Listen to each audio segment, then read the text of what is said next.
Comments, please. All stand.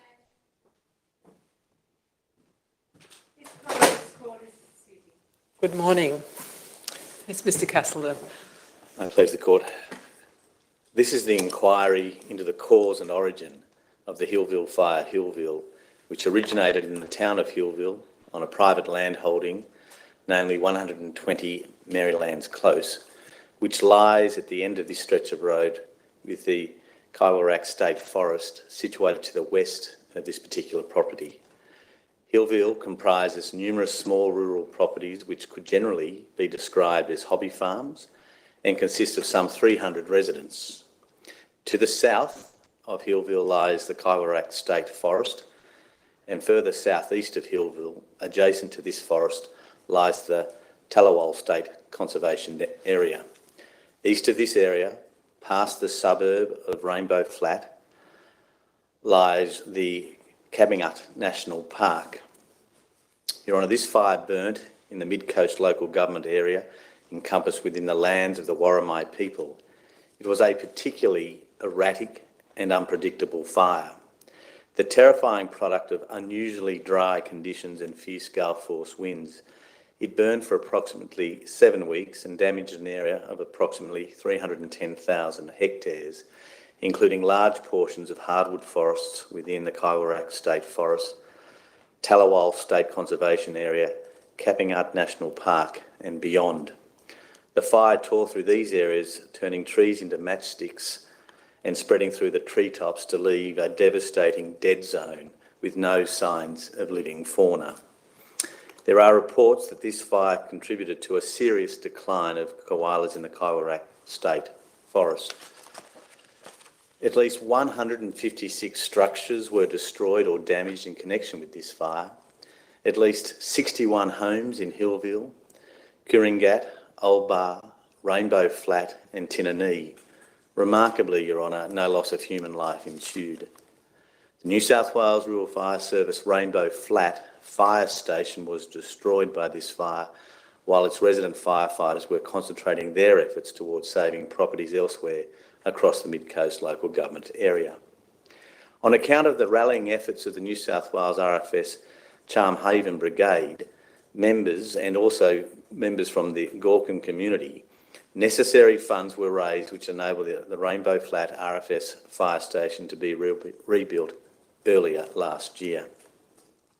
The Worldwide Fund for Nature, WWF, conducted a review of 105 survey sites within the Cabingut Nature Reserve to the east of the Pacific Highway and the Coroners Act area to the west of the Pacific Highway between March and May of 2020, and reported a koala decline in occupancy in those areas 87% and 100% respectively. The Port Macquarie Koala Hospital has since managed to raise some $8 million from the Australian and international community, funding a new program at the hospital, namely the first worldwide koala breeding program. This will permit the hospital to develop a koala conservation facility and to breed and release 35 young koalas per year.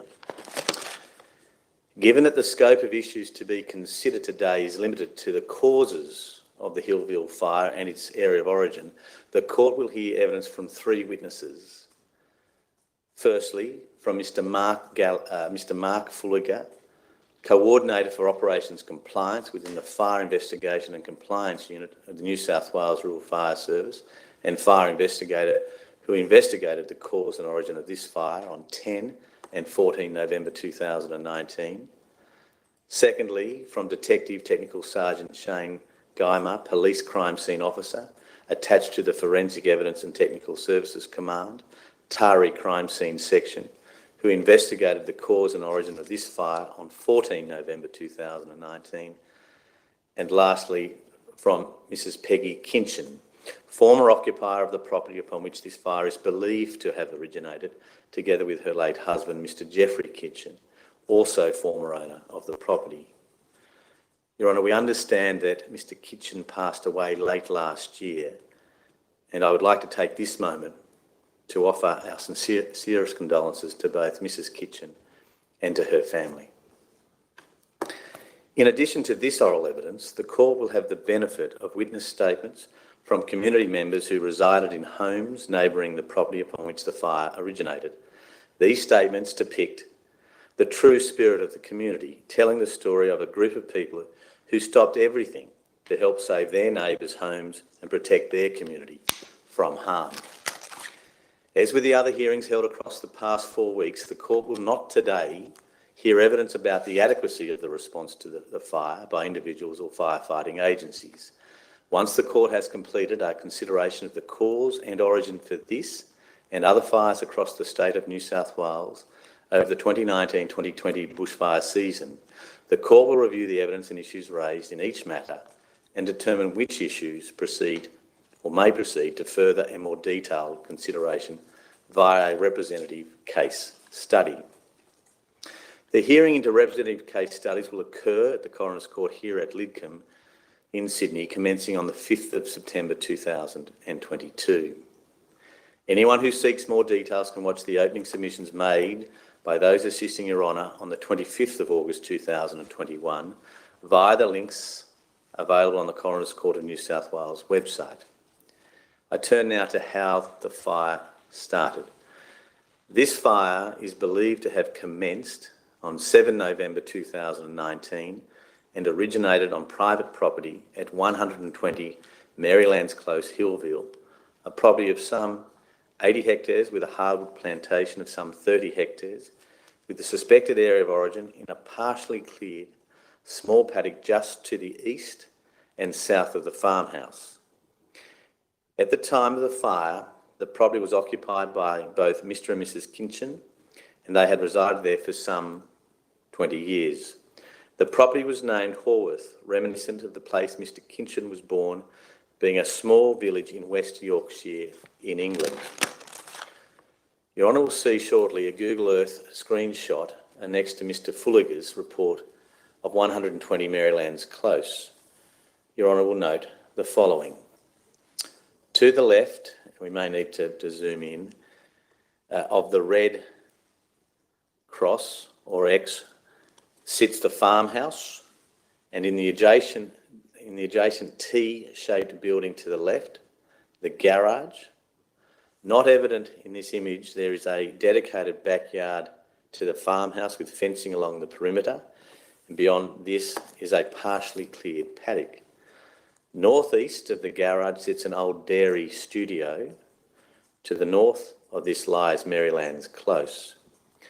To the east of the red X or cross, that is to the right, an area referred by the Kitchens as Middle Earth, includes a carport with a cover provided for their caravan, and besides this sits a water tank. Further east, or to the right of that site, that's the green roof Your Honour sees in the open paddock, sits the adjoining property, namely 99 Marylands Close, Hillville.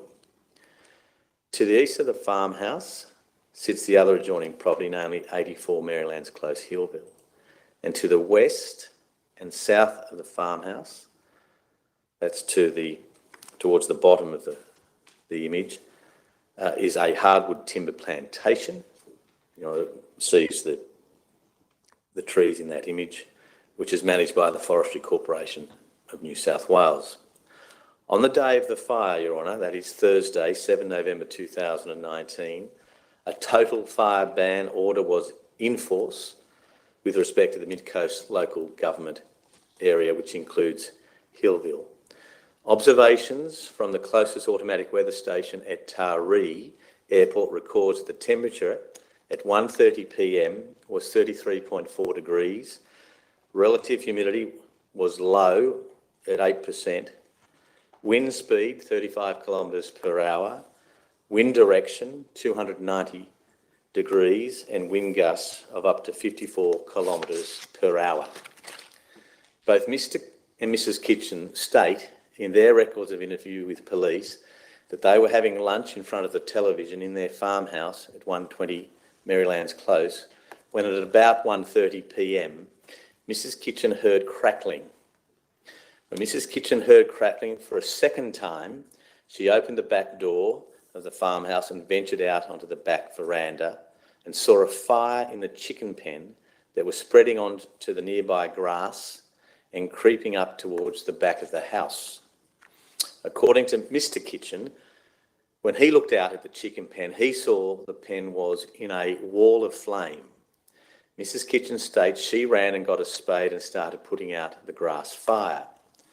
At 1:38 p.m, Mrs. Kitchen rang 000 and reported to Fire and Rescue New South Wales that the chicken pen was alight and there was a grass fire travelling uphill.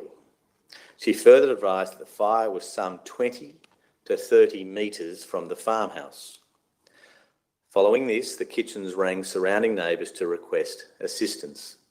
These neighbours quickly sprang into action to assist the Kitchens with fighting the fire and came equipped with buckets, rakes and even a four-wheel drive fitted with a tank and firefighter pump at the rear. It is appropriate to pause here, Your Honour, to commend the efforts of these particular neighbours, namely Mr. Ian Songberg and his wife Kathleen, Ms. Nola Williams, Mr. Glenn Norton and his partner Ms. Kerry Shannon, Mr. Peter Knox-Dick, Mr. Andrew Nelson, Mr. Barry Smith and his wife Mrs. Shelley Smith, and Mr. Keith Simmons.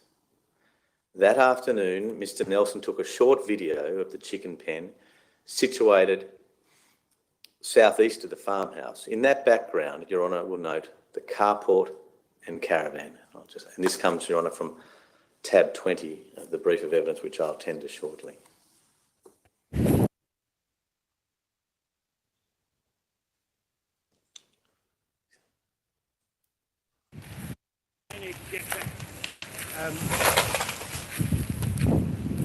They need to get Simo's fire truck.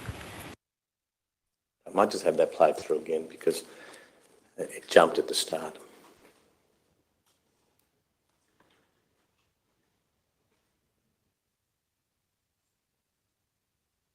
That, I understand, is the chicken pen there, and further behind that, Your Honour, sees a shed and perhaps a tank. That's Middle Earth, where the caravan was situated.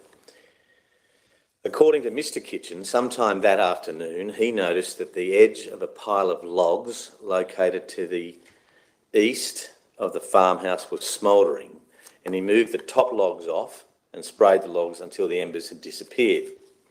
Mr. and Mrs. Kitchen each state that the pile of logs had been stacked crisscross, about half a metre high, and had been left there for possible use as future firewood.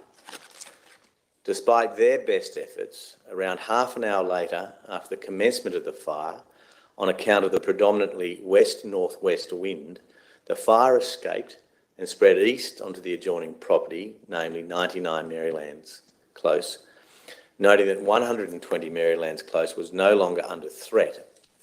RFS resources were targeted at fighting the fire at 99 Marylands Close to protect that property and adjacent properties. The swift spread of the fire is evident in one of the first aerial photographs taken of the fire by Superintendent Jason Regan at 2:04 p.m. in Fire Spotter 265, showing the fire well advanced on 99 Marylands Close. Soon after this, the fire also impacted several other neighbouring properties in Hillville. At around 6:08 p.m. that night, an aircraft fitted with infrared line scan imagery systems captured the first line scan of the fire. A video prepared by Detective Senior Constable Tony Cramry includes mapping and an overlay of this line scan to demonstrate the vast extent of the fire spread at that point in time, being some 5 kilometres in 5 hours east-southeast past the Tallawal Nature Reserve and reaching Breakneck Hill at approximately 8 p.m. I'll just show now that map. And video, this is found at tab 8B, annexure 5.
I turn now, Your Honour, to the following day, the 8th of November 2019. At around 9 a.m. on the 8th of November, Mr Smith states he returned to the Kitchens property with his tractor, a Kubota M7580, with a front bucket to check on the kitchens and to see whether they required use of the tractor. Mr Smith states he observed a log that was smouldering on the eastern side of the house at a location between the farmhouse and the carport with a caravan and close to an unburnt area of grass.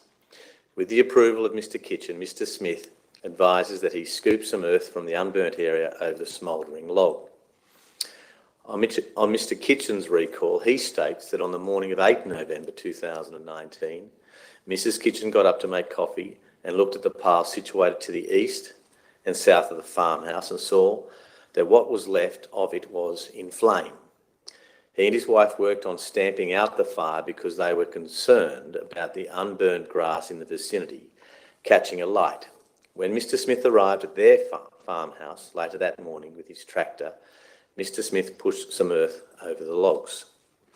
To assist with visualising the homestead at 120 Marylands Close, some photographs taken by Detective Sergeant Guymer on 14 November 2019 are displayed now and depict, in this photograph, the front of the farmhouse,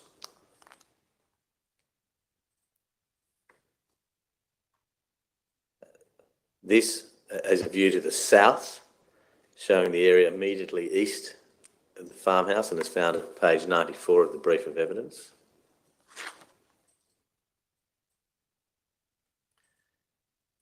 This photograph depicts a view to the east from the front of the farmhouse. In the background, Your Honour will make out the carport, caravan and water tank in the upper right of the photograph, which is also known as Middle Earth by the Kitchens. And that's found at page 95 in the brief of evidence. Your Honour, I now would like to show a photograph taken by Mr Fulliger on 10 November 2019 of the suspected area of origin. And this photograph is found at page 35 of the brief of evidence. And the following can be noted. In the top left-hand corner of the photograph are the remains of a disused aviary and a disused chicken pen with a divider. Both the aviary and the chicken pen had timber frames with chicken wiring and a tin roof. At the centre of the photograph lies what Mr Fulliger has described to be a pushed-up pile of dirt and logs or vegetation. According to Mr and Mrs Kitchen, the pile of logs was for possible use as future firewood and had been stacked in this particular location or thereabouts, and some of the partially burnt logs are evident, Your Honour, in the pushed-up pile and surrounding area. Your Honour sees to the right the rear corner of the farmhouse, and also Your Honour can see an unburnt area to the right of what I'd ask Your Honour to assume is a fence line, and Your Honour may see the fence post in that photograph. I come now to a further photograph that was taken by Mr Fulliger some 4 days later. This is found at page 51. So this photograph was taken on the 14th of November 2019. Your Honour will note the large gum tree in the top centre and the remains of the aviary and chicken pen to its right. And a portion of the farmhouse is also visible, including the back veranda in that top right-hand corner. If we slide to the right, it's a bit obscured now, unfortunately. Just go back. I want to see the green roof, the rear corner of the farmhouse or homestead.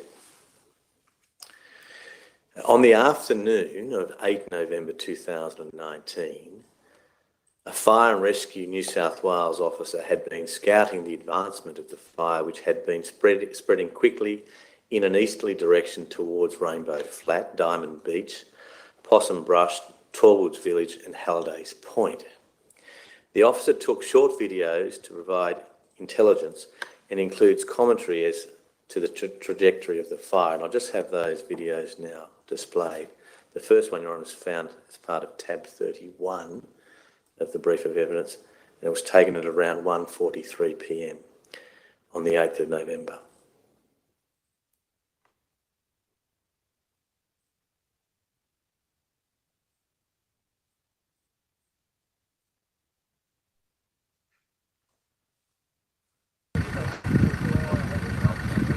Yeah, just watching this fire pop out again.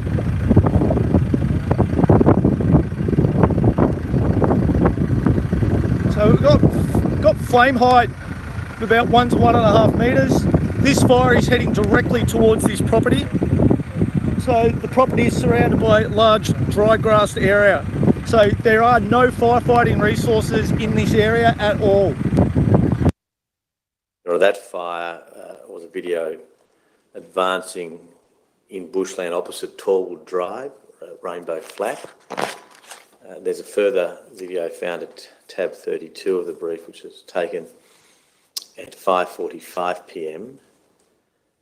And that's a video of the fire at Bale Drive and Godfrey Hill Road, Curing Hut.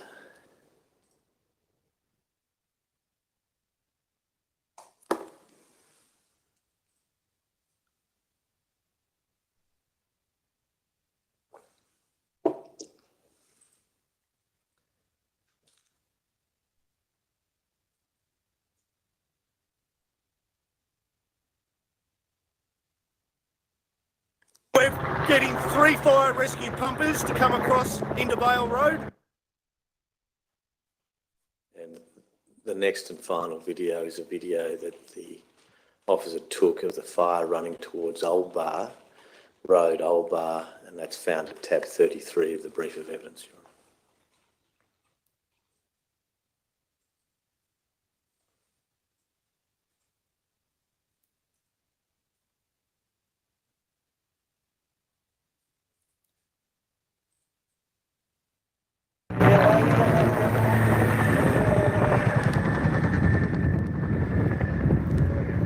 This is the other flank of the head.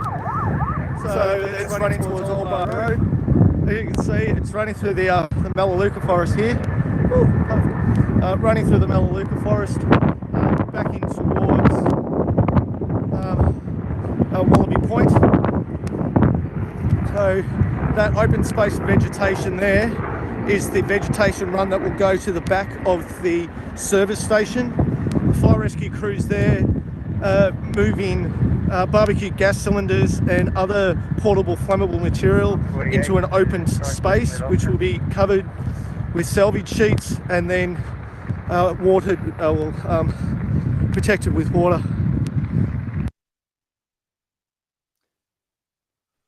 At about 7 p.m. on the 8th of November and well into the night, the fire impacted on properties at Rainbow Flat, and the following day the fire impacted on properties in the areas of Old Bar and Wallaby Point. In fire progression mapping for the 9th and 10th of November 2019, Your Honour will note the vast trajectory of this fire in the space of some 2 days, northeast of Hillville, almost to Tinanee, and stretching further east to Old Bar and south to Tallwoods Village.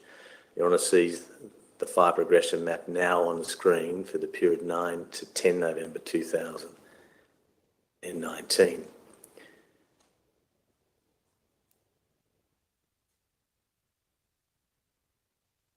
Your Honour, it is evident that the firefighting resources were being stretched to the north of this fire to fight the Bills Crossing, Crowdy Bay Fire, and 2 further fires south, including the Farfield Road Darrawang Fire, which is the fire Your Honour inquired to yesterday, and the Wallace Lake fires.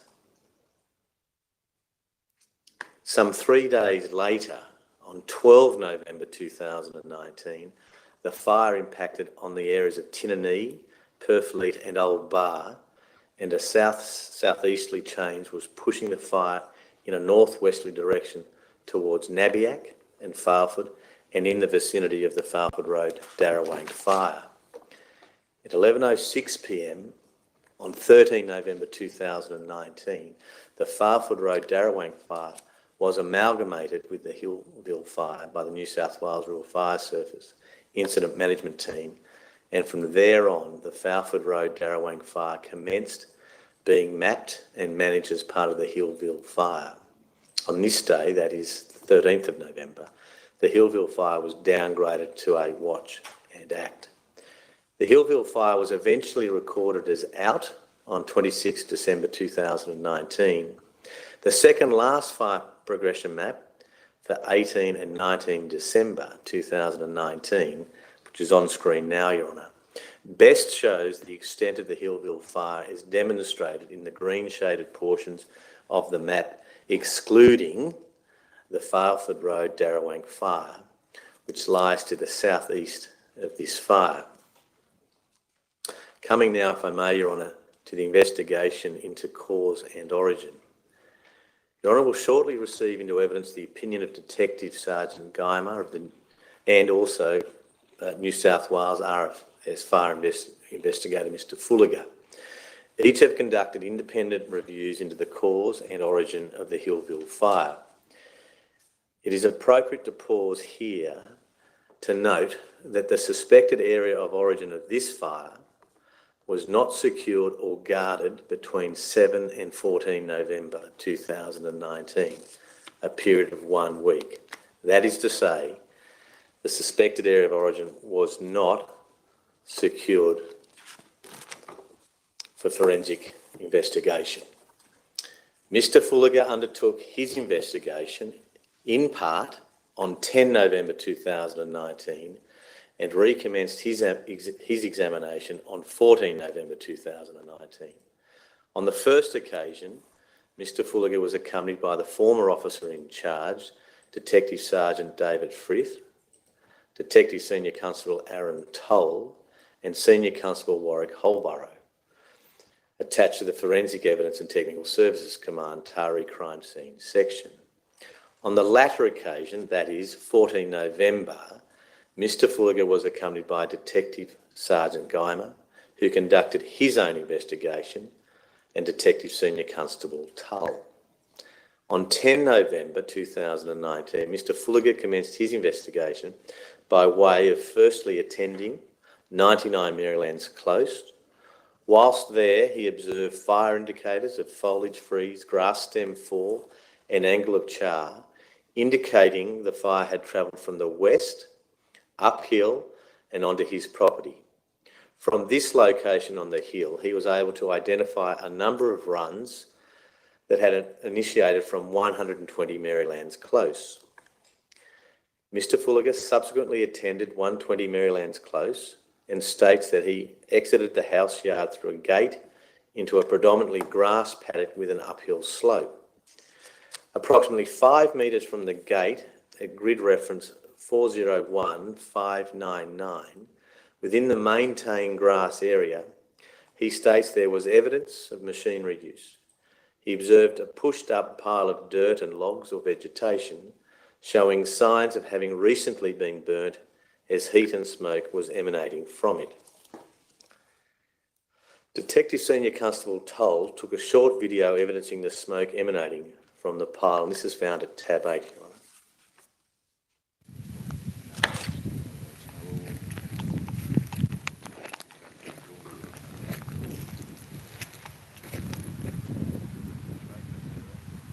I'm not surprised that, in fact, when he did that, I said that it's probably still in a small room. Is there a big stump or something? No. Well, there was some two hardwood runners on the bottom. 4:30 p.m. 10th of November 2019. And Mr Fulliger further observed that the southern side of the pushed up pile was circular with charcoal, ash, rock debris and burnt logs along with a small oxidised piece of corrugated iron. According to Mr Fulliger, the intensity at this location of the initial fire was high. There had been complete combustion down to mineral earth. He also observed indicators showing a low intensity fire moving away from this circular pattern sometime later. Mr Fulliger then walked the perimeter of the northeastern, northwestern, western and southwestern edge of the fire for approximately 50 metres in a clockwise and counterclockwise direction. He observed indicators which showed a low intensity fire moving away from the pile in a south-southeasterly direction. Due to the slope of the land and available vegetation, he surmised that the fire then spread in an easterly direction, upslope, gaining intensity, and then crossing into 99 Marylands Close under the predominantly west-northwest wind. Mr Fulliger states it was at this time a decision was made to conclude the investigation due to time constraints on both himself and police, and return to the property at a later time to complete the origin and cause determination. Mr Fulliger states that at the time he would have been close to working 12 hours on shift and understood that the police officers in attendance had other matters to attend to later that afternoon and early evening. So it was agreed they would conduct an initial scene inspection on 10 November only, with the intention of returning at a later date to complete the investigation.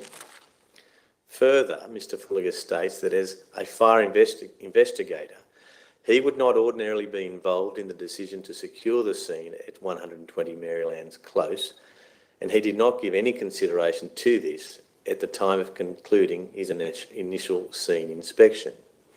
However, Mr Fulliger indicates that he was aware that the forecast for the subsequent days would be hot and windy, which would not ordinarily impact on the scene in a manner that would prevent further investigation.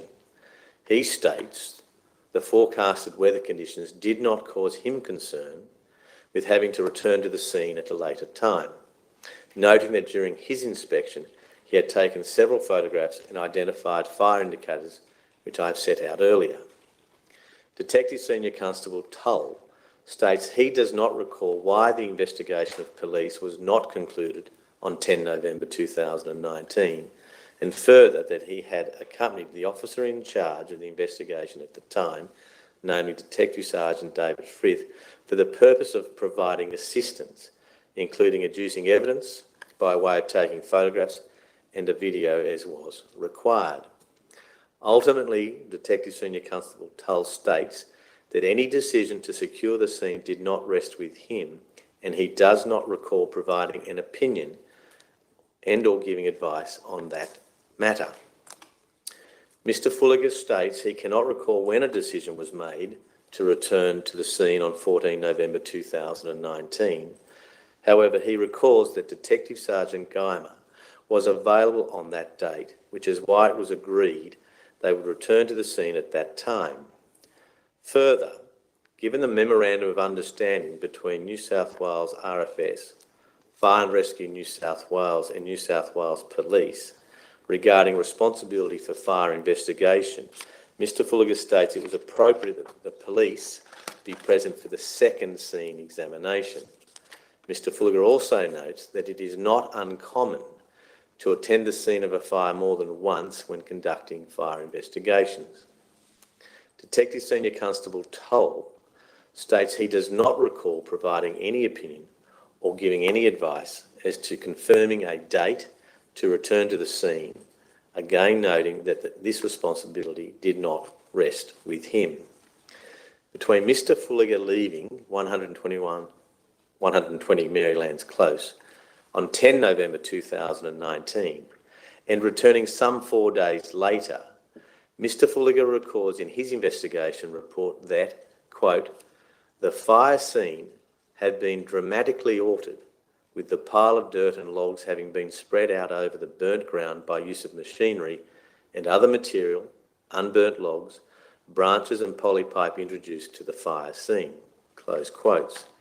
Detective Sergeant Guymer notes that, quote, 7 days had passed since the start of the fire. People had conducted numerous activities at the location, altering the scene over those 7 days.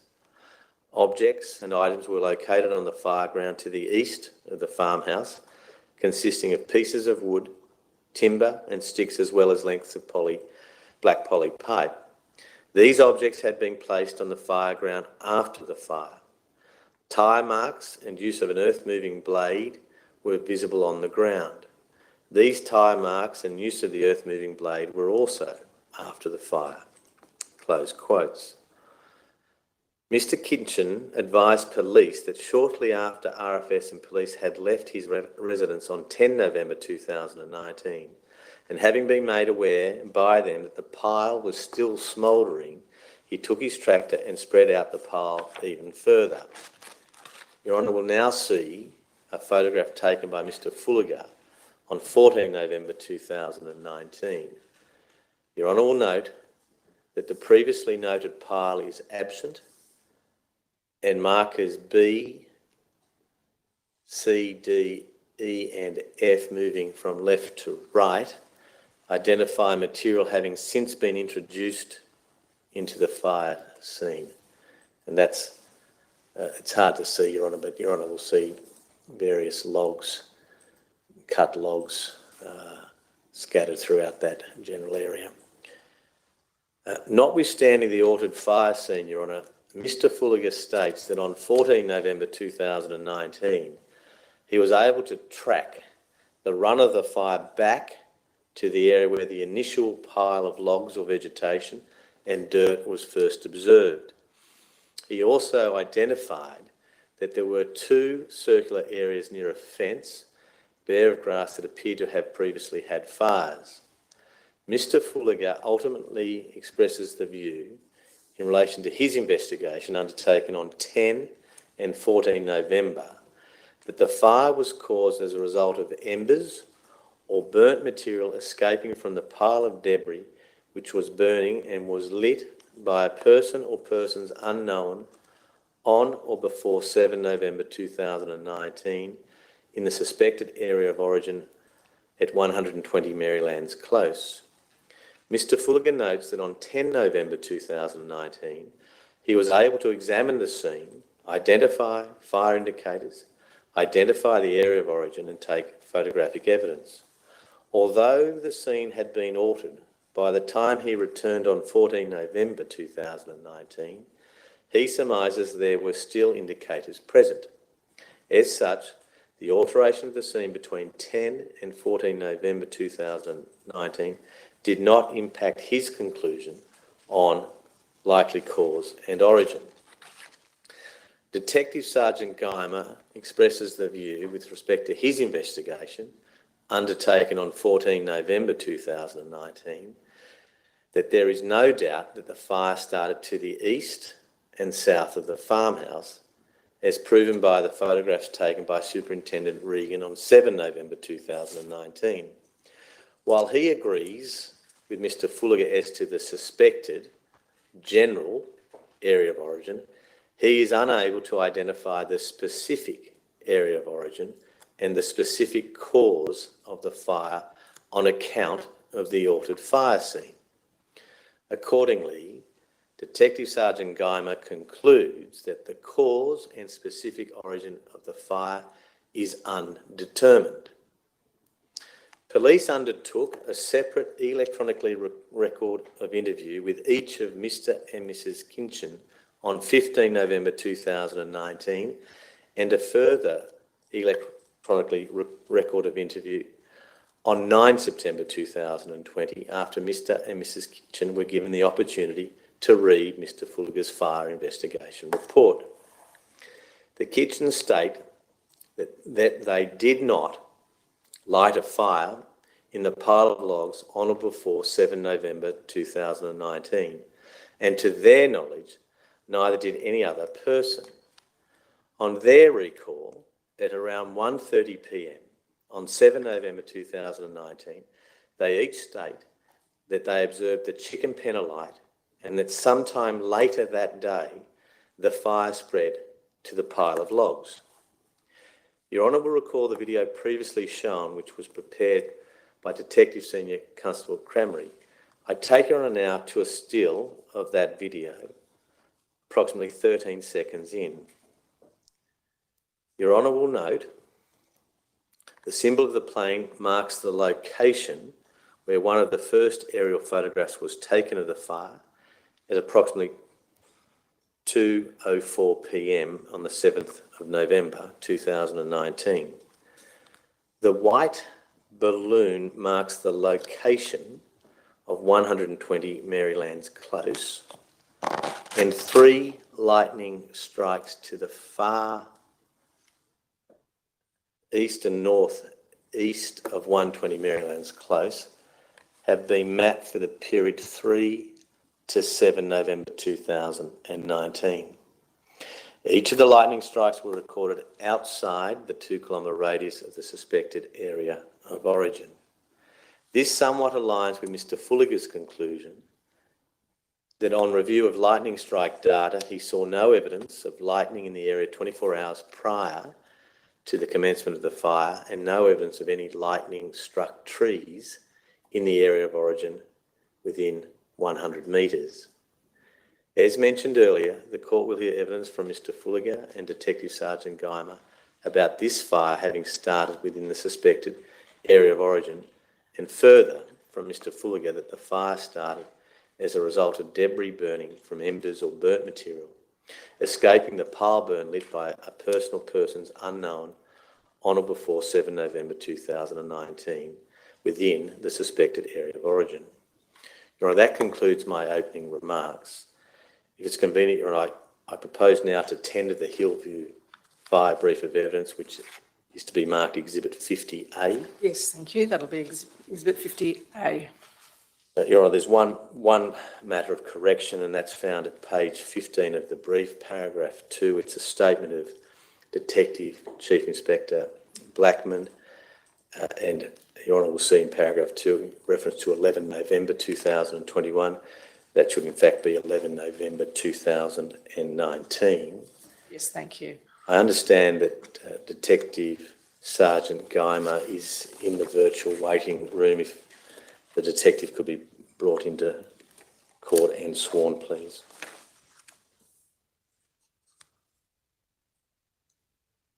Detective, can you see and hear us in the courtroom? Detective Guymer, can you see and hear us? Can you hear me speaking, Detective?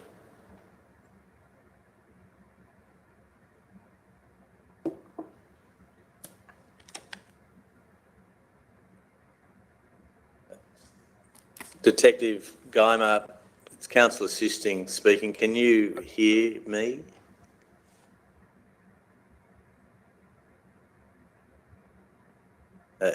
Detective, if you can hear myself or Her Honour the State Coroner, could you just raise your hand? We're getting no sound at all from your end. We do have vision but no sound. Your Honour, sorry to do this, but could we please have a short adjournment to Certainly. deal with this minor technical matter? Silence, please. All stand. Transport is secure.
I see we have the detective on the screen. Can you see and hear us now, detective?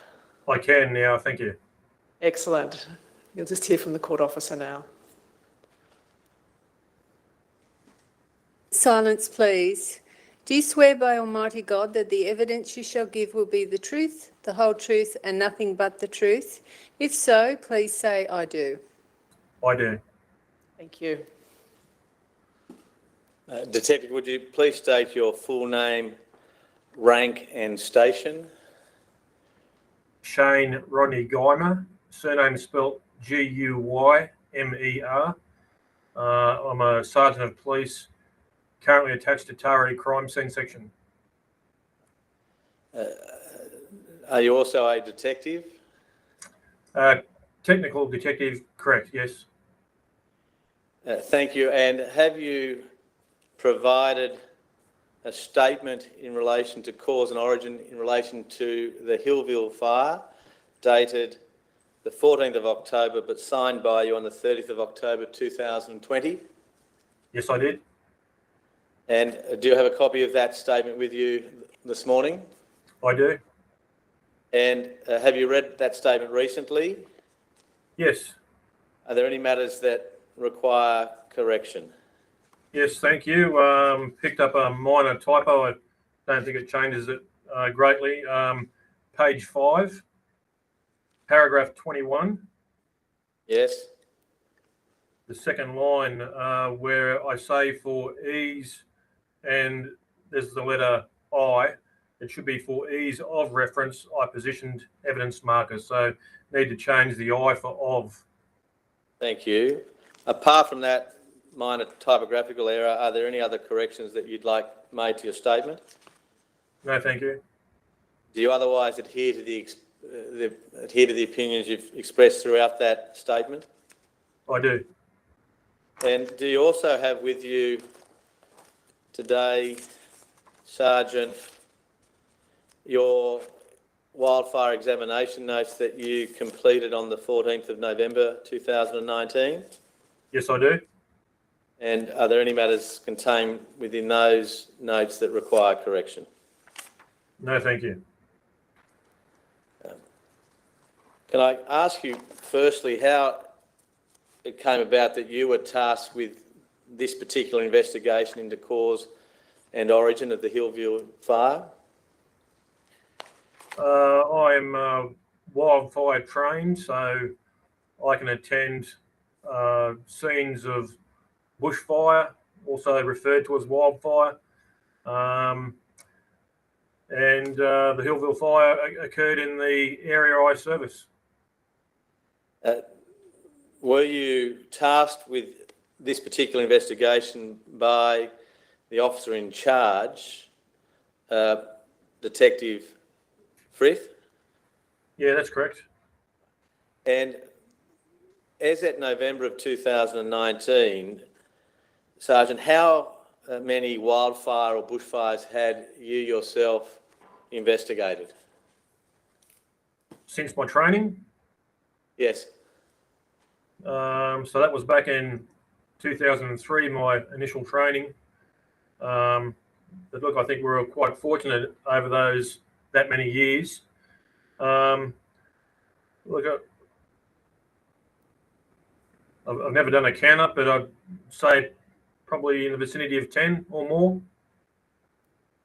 And in relation to that 10 or more fires that you had investigated in that period between 2003, when you completed your wildfire origin and cause determination training, and 14 November 2019, had you come across a fire as perhaps controversial as this or not?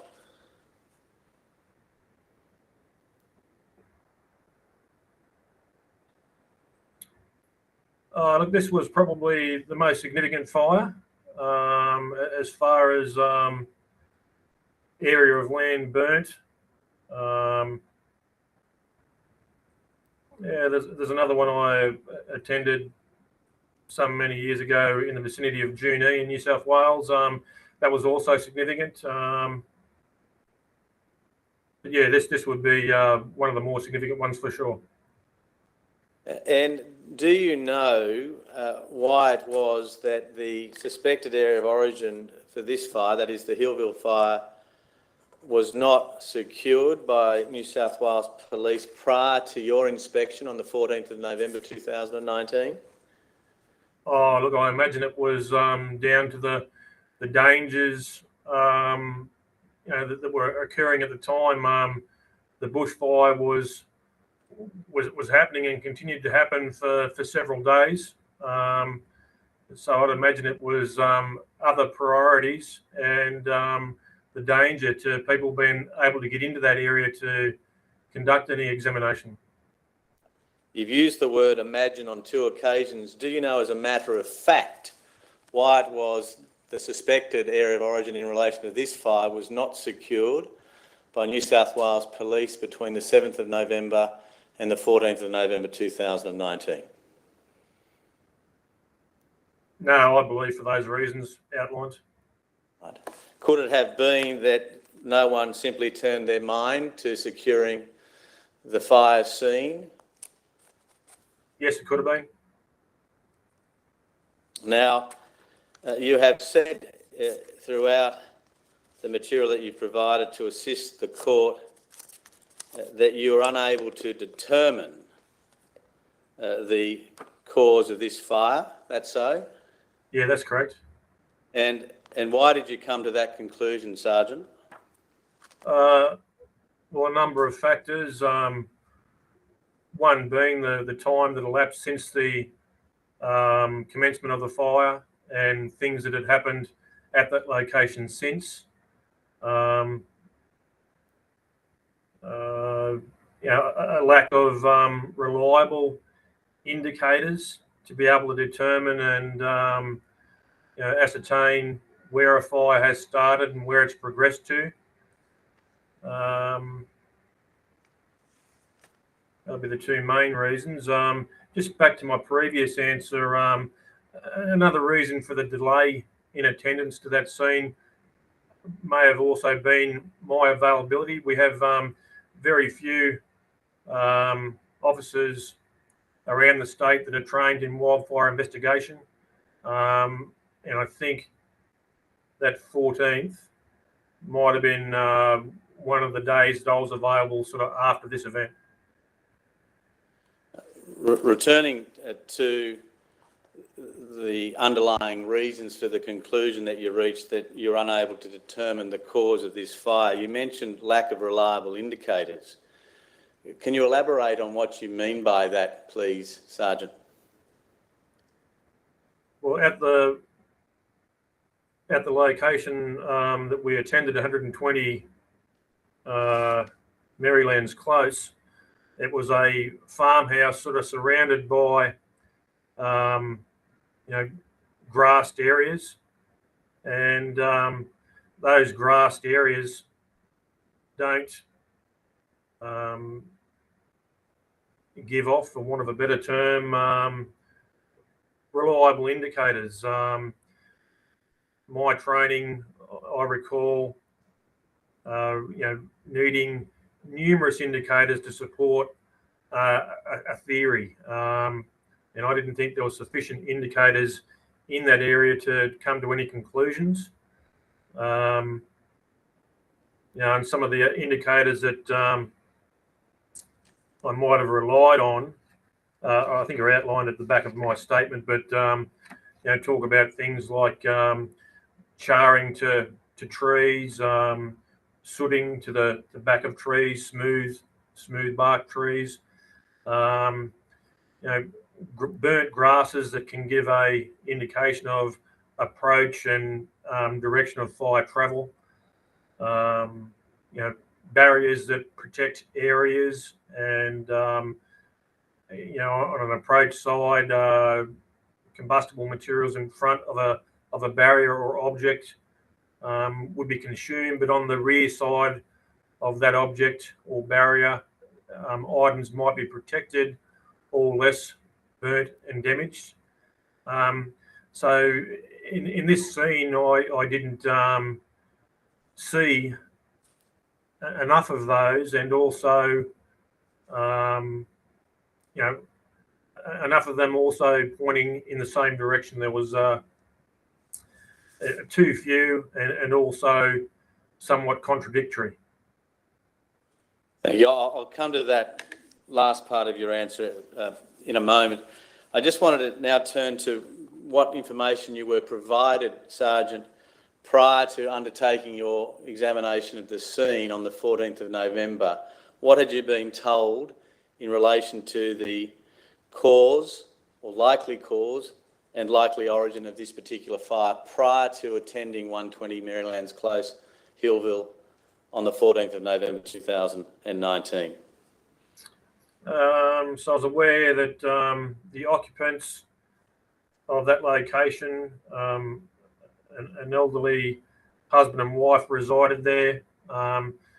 They'd got into the house for lunch and or into the house, I'm not sure for lunch, but into the house, and then whilst in that house heard some crackling noises and went out to investigate and detected a fire outside their sort of farmyard in the vicinity of a chook shed, I think it was. I think I was also aware that I'm not sure if it was RFS or National Parks, but an aerial spotter, a plane was up in the air, and it also detected a significant plume of smoke in that same vicinity and had taken some aerial photographs. I think some police and Inspector Fulliger from New South Wales RFS had attended some days prior to my attendance. And as I said, then due to my availability, I was first able to attend there on the 14th.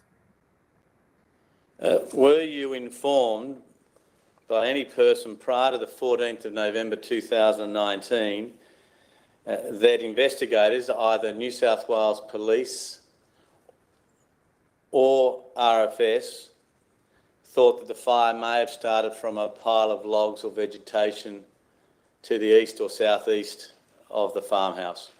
Yes. So I'm clear you were apprised of that information prior to undertaking your examination of the scene on the 14th of November? Yes. And did you also know, picking up an aspect of your evidence you gave a moment ago, that Mr. and Mrs. Kitchen thought the fire started in or around the chook shed or the chicken pen? That was the information I was informed of, yes. And you received that before the 14th of November 2019? Yes. What, if any, information had you received prior to the 14th of November 2019 as to what the Kitchens had to say about the cause of the fire emanating from the pile of logs or vegetation to the east or southeast of the farmhouse? I think from them, I think it was, they indicated that they didn't have a pile of burning logs. And did you know at that stage whether they had denied that that they had anything to do with the pile of logs and ignition of the fire by 14 November 2019? That was, information I was aware of, yes. So just so I'm clear, Detective Sergeant, prior to conducting your examination of the fire scene at 120 Marylands Close, you knew firstly that Mr. and Mrs. Kitchen saw the fire for the first time coming from the chicken shed or thereabouts? Yes. And that they believe that's where the fire originated from? That was information I believe they'd passed on, yes. And that to the extent that there was any allegation that the fire may have started, or a theory that the fire may have started from a pile of logs or vegetation to the east or southeast of the farmhouse, they denied any knowledge in relation to that matter? Look, I haven't had sort of conversations with them, but I believe that was the case from Detective Sergeant Frith and others I was dealing with, yeah.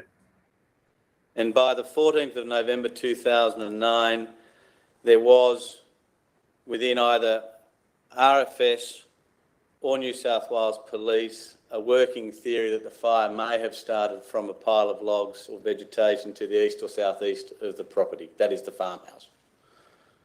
Yes, that was one of the theories, correct.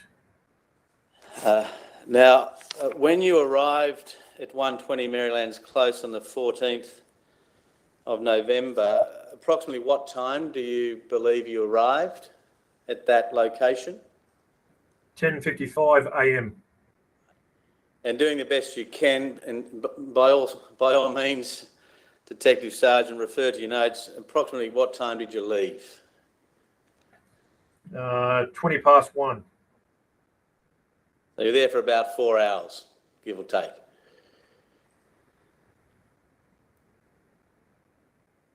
Uh, 2.5. 2.5. Thank you. Could you have been there longer than 2.5?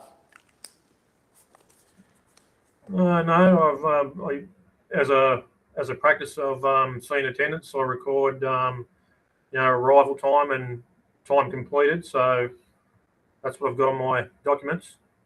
Thank you, sir. And did anyone accompany you at this time on the 14th of November? Yeah, Detective Senior Constable Tull and Inspector Fulliger. And did you all travel in the same vehicle or did you travel separately? I certainly travelled in my own vehicle by myself.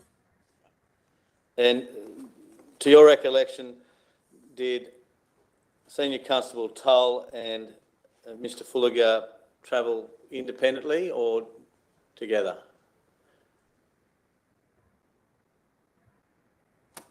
Yeah, look, I can't recall, to tell you the truth.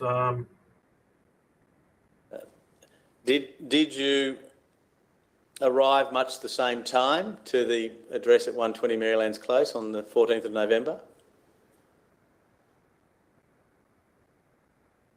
Yeah, I'm just trying to recollect whether they were already there upon my arrival.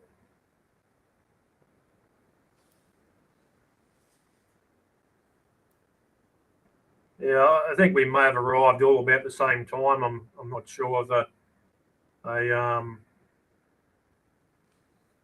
of any major differences in time. And do you have a recollection that you may have left together at much the same time? I know I certainly left. I don't recall whether they remained or had left, prior to or about the same time. Yeah, I can't recall that, sorry. And did you conduct your investigation into cause and origin of this fire in tandem with Inspector Fulliger from RFS? Yes, that's correct. And when you first arrived, what steps did you take to make an assessment of the likely cause and origin of this fire? Just if you could just step everyone through what you did. Well, first met with the property owners, had an introduction and a brief sort of conversation about what we were there to do. Then sort of walked over to the area east of the farmhouse, conducted a visual examination of the area, walked around that location, and then also took numerous photographs and drew a sketch plan. And then Inspector Fulliger sort of indicated to numerous fire indicators he determined, and it puts marked those locations with flags. And then for photographic purposes and reference, beside those flags, I placed some alphabetical reference markers, and again proceeded to photograph them and make notes in regards to what they are representative of.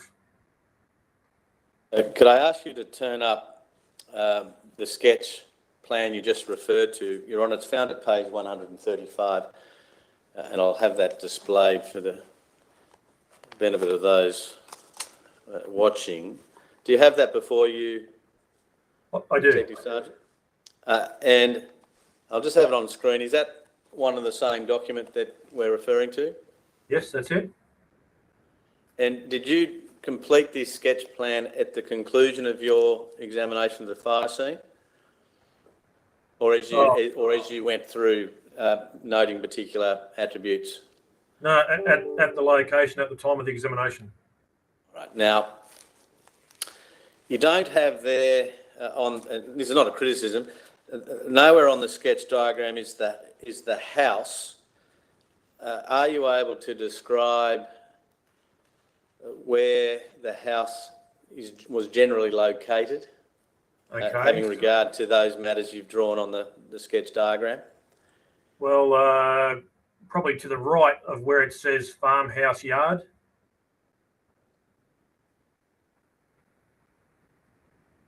Thank you. Now, you've identified on this sketch diagram a number of letters commencing with A and concluding with perhaps T. Are they the alphabetical markers you referenced a moment ago in your evidence? Yes. And did you take some photographs of some or all of those particular markers as part of your analysis? Yes, I did. Now, we have a shaded circle with the letter A in the centre of it. Yes. What does that depict? So that's the pile of logs where it was believed by Inspector Fulliger that's where the fire had started.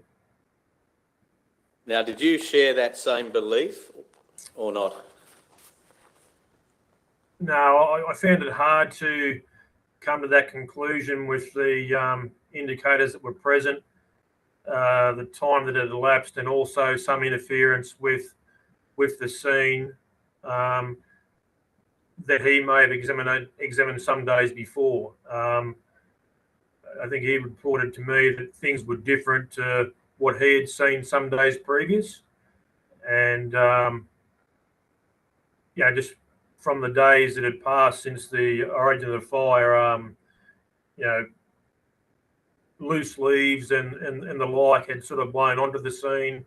Some earth moving works had taken place. Some logs and poly pipe and numerous other items were sort of scattered throughout that area of the sketch that you have displayed there.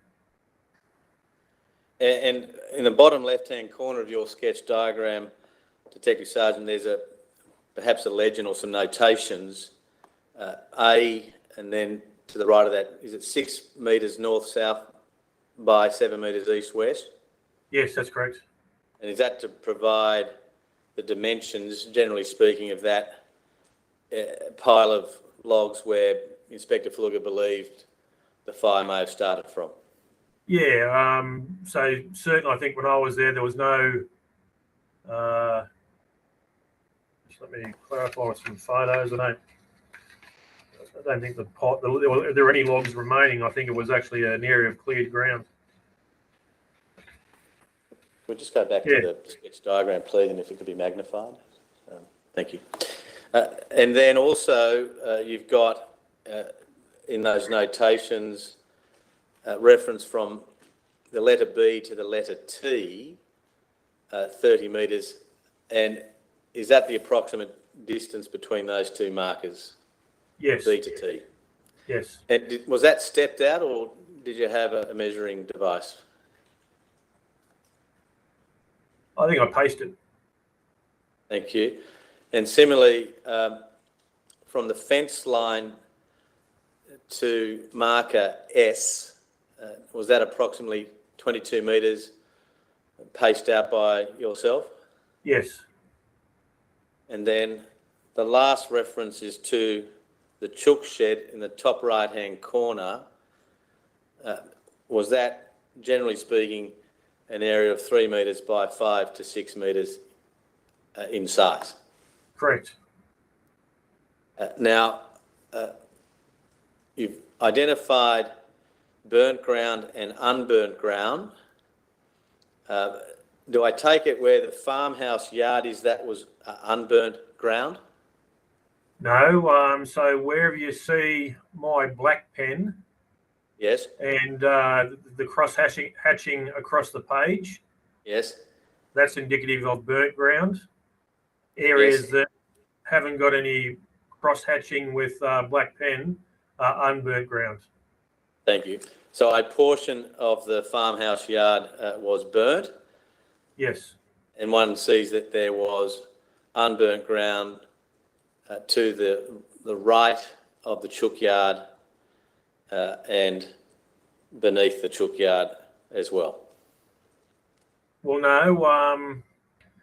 So looking at that sketch plan, and I have the black line that goes to about where marker A is, and I have that sort of circle which is indicative of where the log pile was. Yes. And then you have the black line that continues to about marker G, Yes. and it goes through the blue line, which is indicative of the farmyard fence. Thank you. And then the black line continues up in a diagonal direction now up to the right, towards what is the back farmyard fence. So pretty much all areas above that black line were burnt, and then all areas below that black line were not burnt. And can I ask you this, please, Detective Sergeant?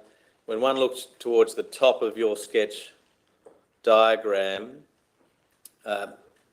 above large tree or marker T or chook yard, from your recollection of your site visit, is there a hardwood forest beyond the large tree and marker T?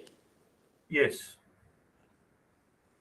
And in relation to an area that's been referred to by the kitchens as Middle Earth, where there was located a caravan and a carport and a water tank, do you recall seeing those on your site visit? Yes. I think they are, like, if we're looking at this sketch, probably to the left of the log pile, up the hill some way, probably maybe 50 to 100 metres up that hill. Is it? I'm not sure if we're referring to the same area. I believe we are, and you've answered my next question. There was an upslope from that general area that you've identified on your sketch diagram here to where the caravan and water tank were located. Yes. Are you able to say what gradient that upslope was, or not? Oh, not steep. A gradual, gentle slope, but yeah, but not steep. Now, can I just take you back into your report and to the photographs that you have taken.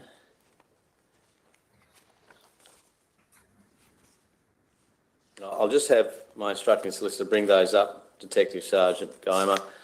They commence at page 93 of the brief of evidence, which is your photograph 1, to assist you, Detective Sergeant. Yes, I have photograph 1 in front of me. I'll have those displayed for the benefit of Her Honour and others. Yes. Now, is this a view to the south, showing the front of the farmhouse at 120 Marylands Close, Hillville? Yes. And that was a photograph that you took on the 14th of November? Yes. And do you agree with me that that shows no burnt ground? Correct. We then move to the next photograph, photograph 2. Is this also a photograph that you took on the 14th of November? Yes. Is that a view to the south, showing the area immediately east of the farmhouse?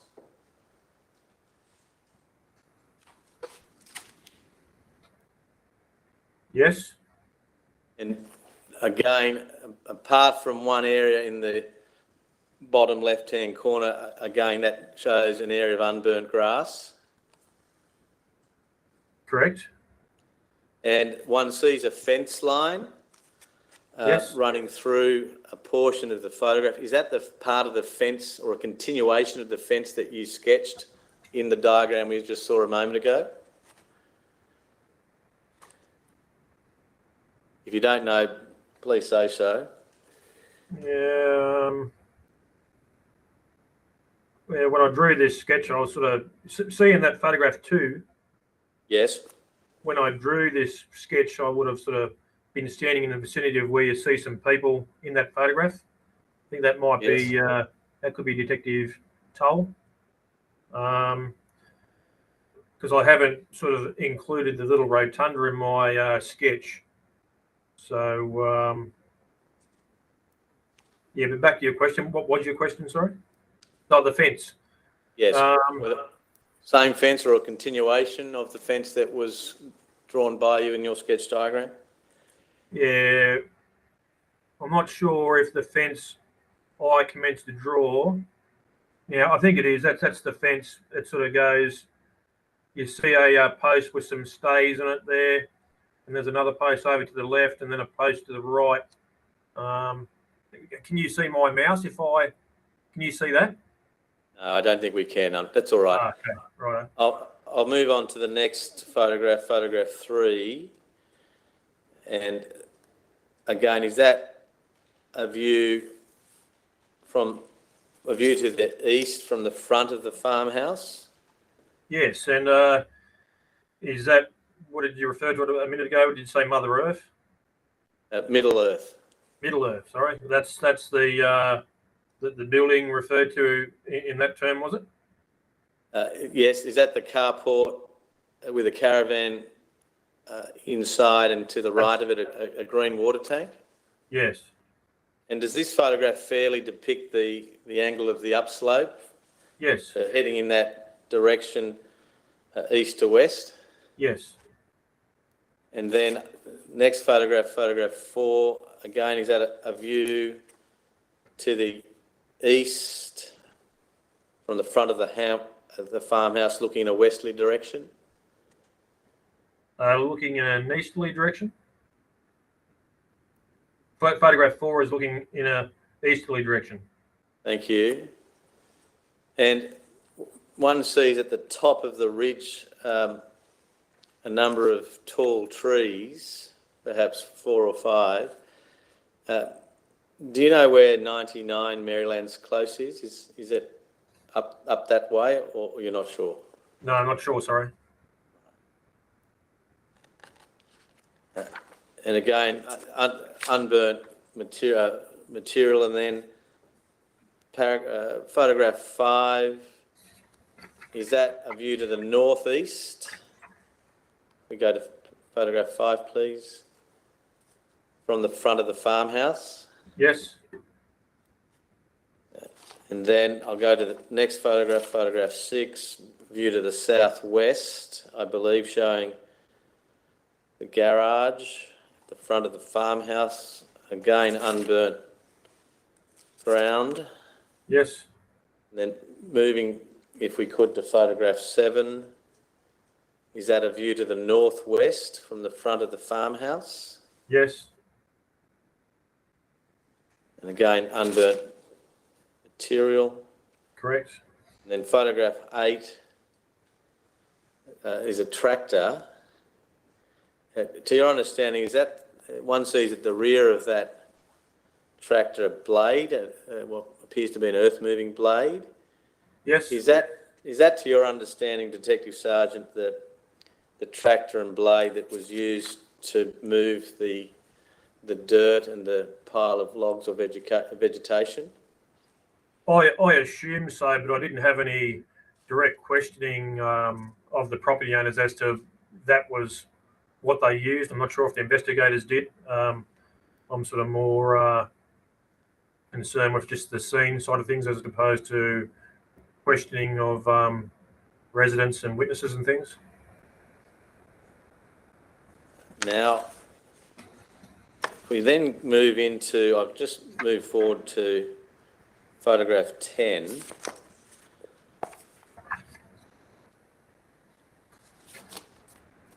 Is that a view to the south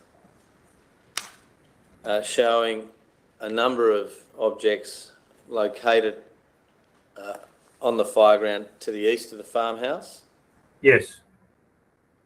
and one can't see the farmhouse, but one can see part of a fence. Do you agree? One can see the Yes. star pickets. That's the fence in my sketch plan. Thank you.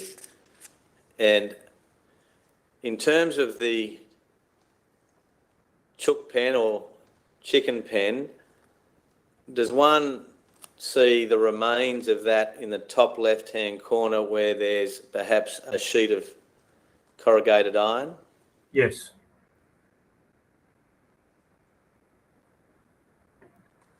Right. And in relation to the various objects that one sees in this photograph, there appears to be a number of unburnt logs or branches, black polypipe. Is it your understanding that they were moved there following the ignition of the fire, or you don't know?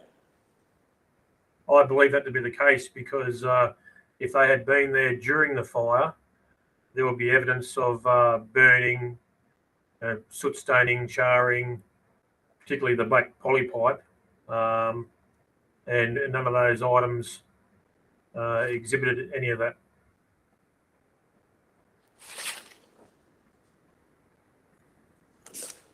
Now, I might then now move to photograph 13.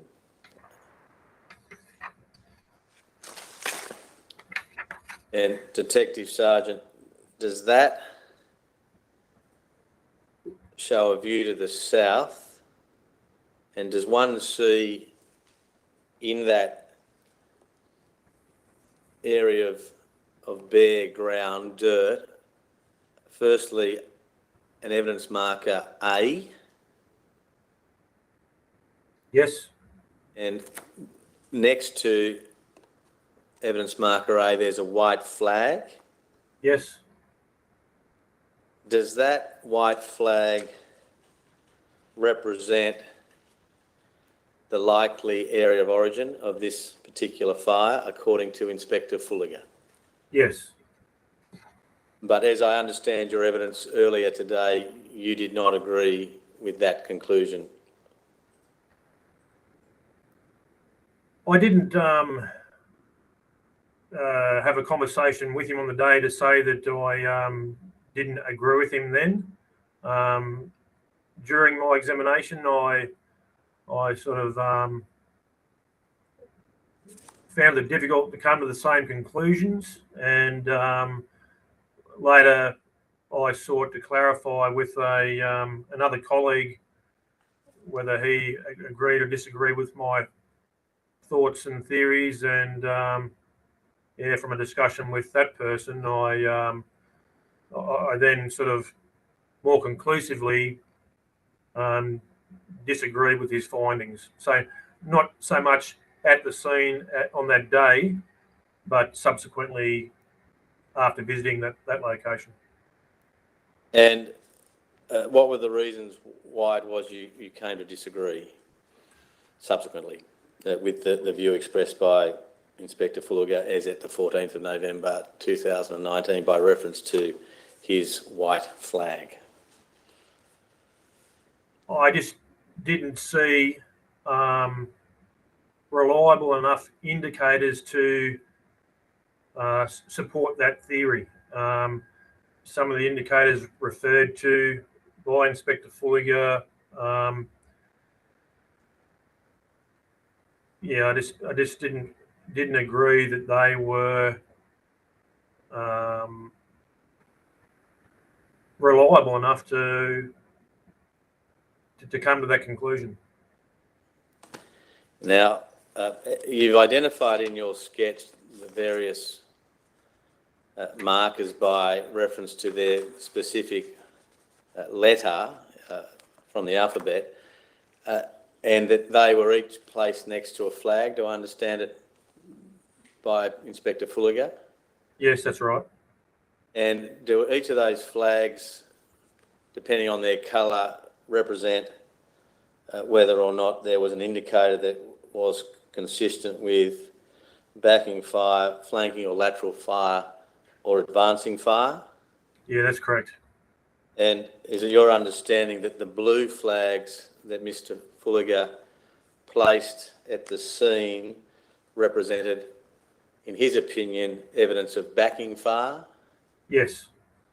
And in relation to the yellow flags placed by Mr. Fulliger at the scene, did you understand that that was consistent with lateral or flanking fire? Yes. And then finally, in relation to Mr. Fulliger's red flags, did you understand that they were placed at the scene because there was an indicator that was consistent, in his opinion, with advancing fire? Yes. Now, you've documented, have you not, on your sketch plan where each of those flags were placed, correct? Yes. Yes. Did you agree with each and every one of those as to whether or not those flags were consistent with either backing fire, lateral or flanking fire, or advancing fires, or were, as you have said today, they were too unreliable or conflicting to be able to come to those conclusions?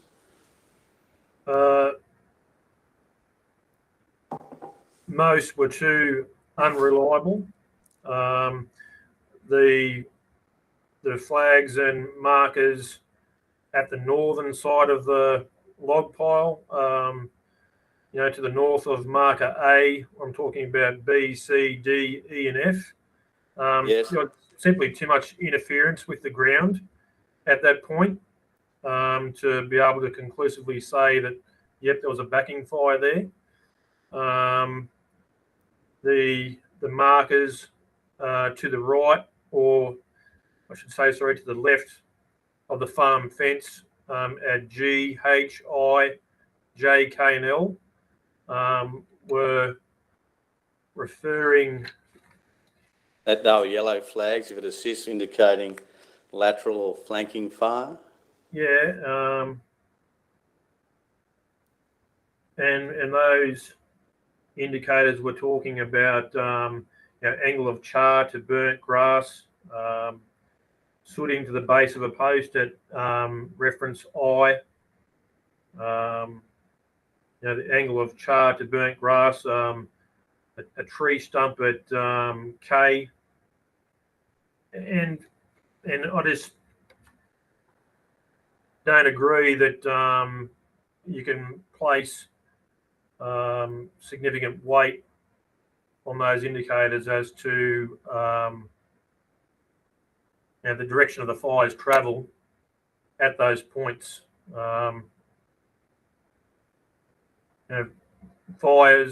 Wildfires can do numerous things, generate their own winds and forces, and sort of burn in circles in areas in response to those winds and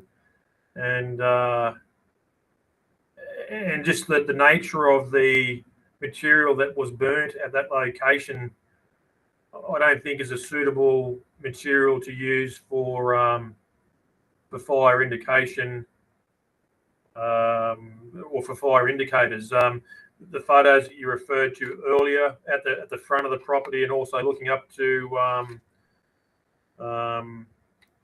forget what you call that shit up on the hill, but that is consistent with the grass and vegetation that was in the area prior to the fire occurring. And when a fire travels through that vegetation, as I said, I don't think it leaves behind reliable indicators to determine the path of the fire's travel. Now, returning, if I could please, to the examination that you took in tandem with Mr. Fulliger on the 14th of November, Detective Sergeant, you were apprised of information prior to your inspection that Mr. and Mrs. Kitchen were of the belief that the fire started in and around the chook shed. What, if any, examination did you, or to your observation, Inspector Fulliger took to identify macro or micro indicators consistent with Mr. and Mrs. Kitchen's account of where the fire originated from? Look, again, it was, if it was a shed that was previously standing, obviously it wasn't in our examination. There were some burnt timbers, which may have been previously the upright corners of the chook yard. There was burnt corrugated iron that displayed sort of complete burning. So there was no unburnt portions of corrugated iron. I saw nothing in the immediate surrounds of that chook shed to be able to make any determination as to direction of approach or a fire leaving that that building. I saw nothing there to be able to make a determination of when it's starting there or its progress in any direction. I think from memory, they may have suggested, could it have been spontaneous combustion, I think, from from decaying chook manure. I sort of found that comment to be unlikely, not experienced by me in previous years. Spontaneous combustion examples that I'd sort of seen over my years of investigation were more so with haystacks, where hay bales were often stacked and the vegetation in those being too green with too much moisture, and those haystacks developing sufficient heat within the stack to then generate a fire and starting a fire. Would you agree, Detective Sergeant, that the concept of spontaneous combustion or spontaneous heating can occur in piles of vegetation if the right conditions are operative? I'd accept that, yeah. The right conditions, yeah, that being the case. And could it be, in relation to the ignition of this fire, that it may have started by spontaneous heating or combustion in a pile of logs or vegetation that had been left for some time in that general area? I'd think unlikely. As I said, the example I referred to before, in my experience of spontaneous combustion was, to large farm hay sheds, talking significant sort of size and significant volumes of hay. That chook shed was only a small structure. The log pile was only small. I don't think that would be sufficient to develop fires from what I've experienced in the past. What about ignition being caused within a pile of logs or vegetation caused by the reflection or refraction of a piece of glass? Well, that's certainly possible, but I guess unlikely. You say certainly possible. Did you conduct a thorough investigation in and around the chook shed to identify whether or not there were in existence any disused pieces of glass or not? I don't recall seeing any, no. Could you answer my question, please? Did you undertake a thorough examination of that area in and around the chook shed, looking for any pieces of glass that may have caused the ignition of a fire in that area? Look, I certainly conducted an examination of that vicinity. I may well have missed a portion of glass, but I don't recall seeing any.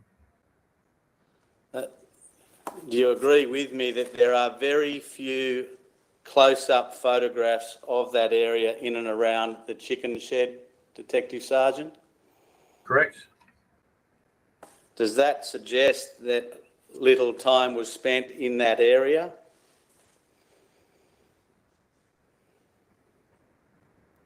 No, I certainly recall being in that vicinity and looking around that area.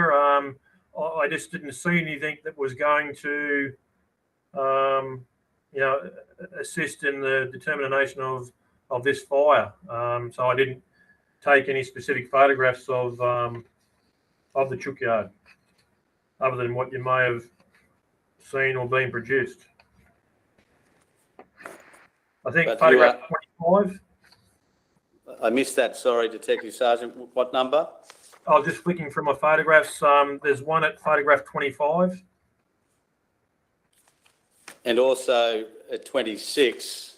Correct. But beyond those two, is that the sum total of the photographic evidence taken of the area where the chook shed once sat?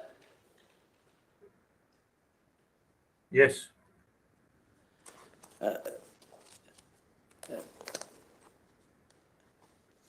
In terms of excluding lightning strike, what steps, if any, did you take to exclude lightning as a possible cause of this fire, Detective Sergeant? Well, I certainly have seen some lightning strikes with trees, and I'm aware of signs to indicate lightning strike. I didn't see that in any of the trees in that immediate vicinity. I certainly didn't go walking for hundreds of metres in any direction to exclude that totally. I'm also aware of, I think the RFS has software in conjunction with the Bureau of Meteorology that can recall lightning strikes, and to this date, I'm not aware of any being recorded in that vicinity. At page, I think it's the last page of your examination notes. It's page 137, Your Honour, of the brief of evidence. Detective Sergeant, you conclude your examination notes with these words: insufficient reliable indicators to support fire starting in log pile. You still adhere to that opinion today, I take it? Yes. You then go on to say questionable indicators. I'm not prepared to go to court and speak to this, to this, or is it these indicators? Speak to the indicators that were identified by Fulliger. And just pausing there, and that's the position that you maintain today, I take it? Yes. And then you express the view in your examination notes on the 14th of November, no doubt fire started at 120 Maryland's Close, Hillville, and that is based upon the aerial images that you referred to in your evidence earlier today. Yes. And then finally, if you could just read that last line, please. However, unable to determine specific cause and origin. And that's that is a position you maintain today, is it not? Yes. Thank you, Detective Sergeant. That concludes my examination, Your Honour. There may be some other questions from other parties. Thank you, Mr. Castleton.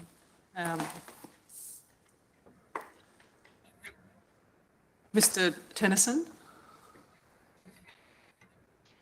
No questions, Your Honour. Thank you. Thank you. Mr. Newton? Yes, Your Honour. Detective, can you see and hear me? Yes, I can. Thank you. You just asked some questions about your conclusions, which are at 137 of the brief. Can you tell? You might have to just clarify. I'm not sort of aware of reference 137. I see. It's the final page of your examination notes where it begins with insufficient reliable indicators. Do you have that? Yes. Can you tell, Her Honour, on what day did you make those notes? It would have been later that day. And at the time, you were doing the best you could to accurately record the opinions that you had reached at that stage. Is that right? Sorry, repeat the question. When you made your notes, you were doing the best you could to accurately record the opinions that you'd come to. Is that correct? Yes. And can I then take you back to the sketch that you did, which for the court's purposes is page 135, but which is page 5 and 6 of your wildfire exam notes. Have you got that? Yes, I do. Can you see there that you've got marked on the sketch indicators of advancing fire, which is O, M, and N? Yes. Is that yes? Yes, I can see that on the sketch, yes. And they were indicators that were identified by RFS investigator Fulliger, and you took photos of them as well. Is that correct? Correct. And then if you go to the page 4 of 6 of your wildfire exam notes, which is 134 of the brief. Yes.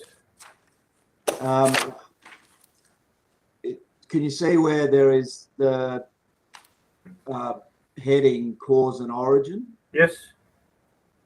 And there you say at least 3 indicators, M, N, and O, suggest fire burnt from log pile to the chook shed. You see that?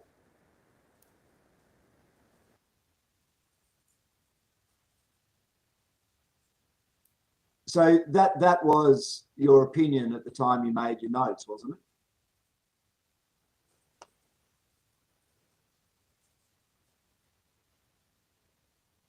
Sorry, Detective, can you hear me? I can now. I lost you for a short time. I'm not sure what happened there. Can you hear me?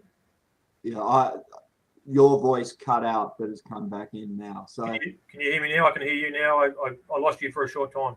Yes. So you see there, you wrote at least 3 indicators, M, N, and O.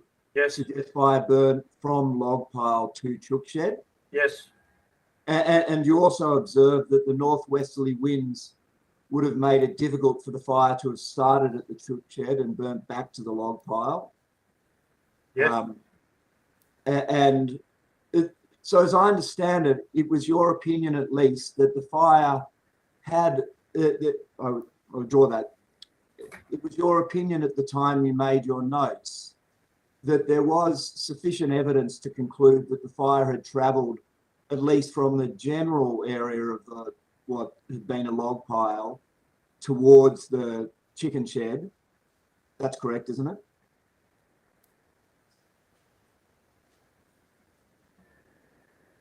Yeah, look, I think this area, I was just sort of writing thoughts and discussion from what was examined at the scene with Inspector Fulliger.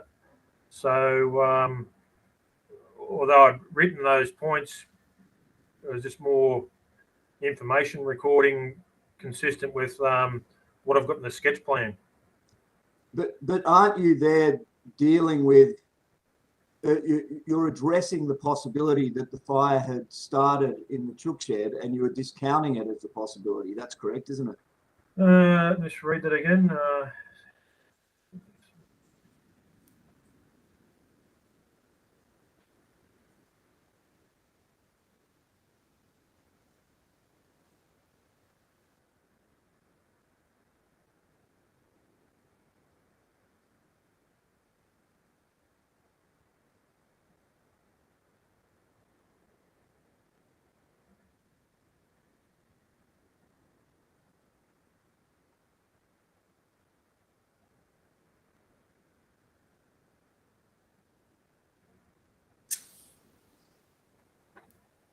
Sorry, I've just read through that information I've got in cause and origin. What was your question, sorry?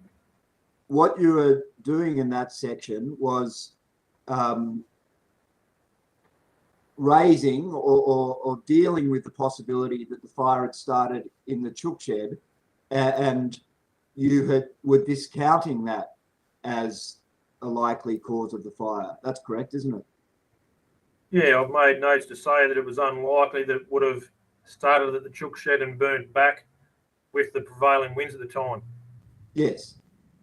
So in dealing with the theory that it may have started in the chook shed, it was your opinion that that was unlikely because, at least for one reason, the prevailing winds made that an unlikely scenario. That's correct, isn't it? So I'm just, the winds I refer to, I say northwesterly winds.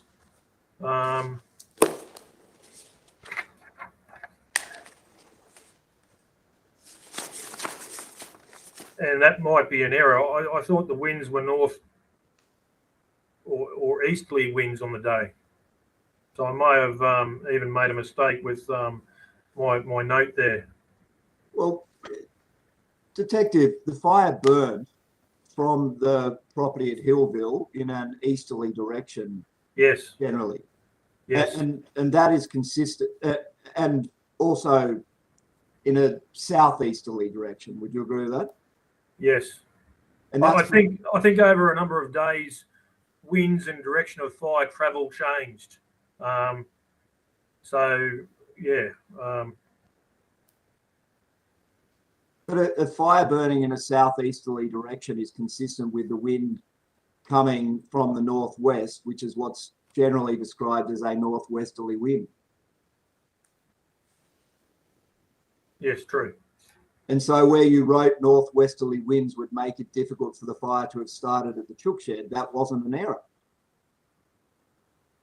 Yes, but also not impossible. Like a fire, although its progress would be slow, it can still burn back towards the wind,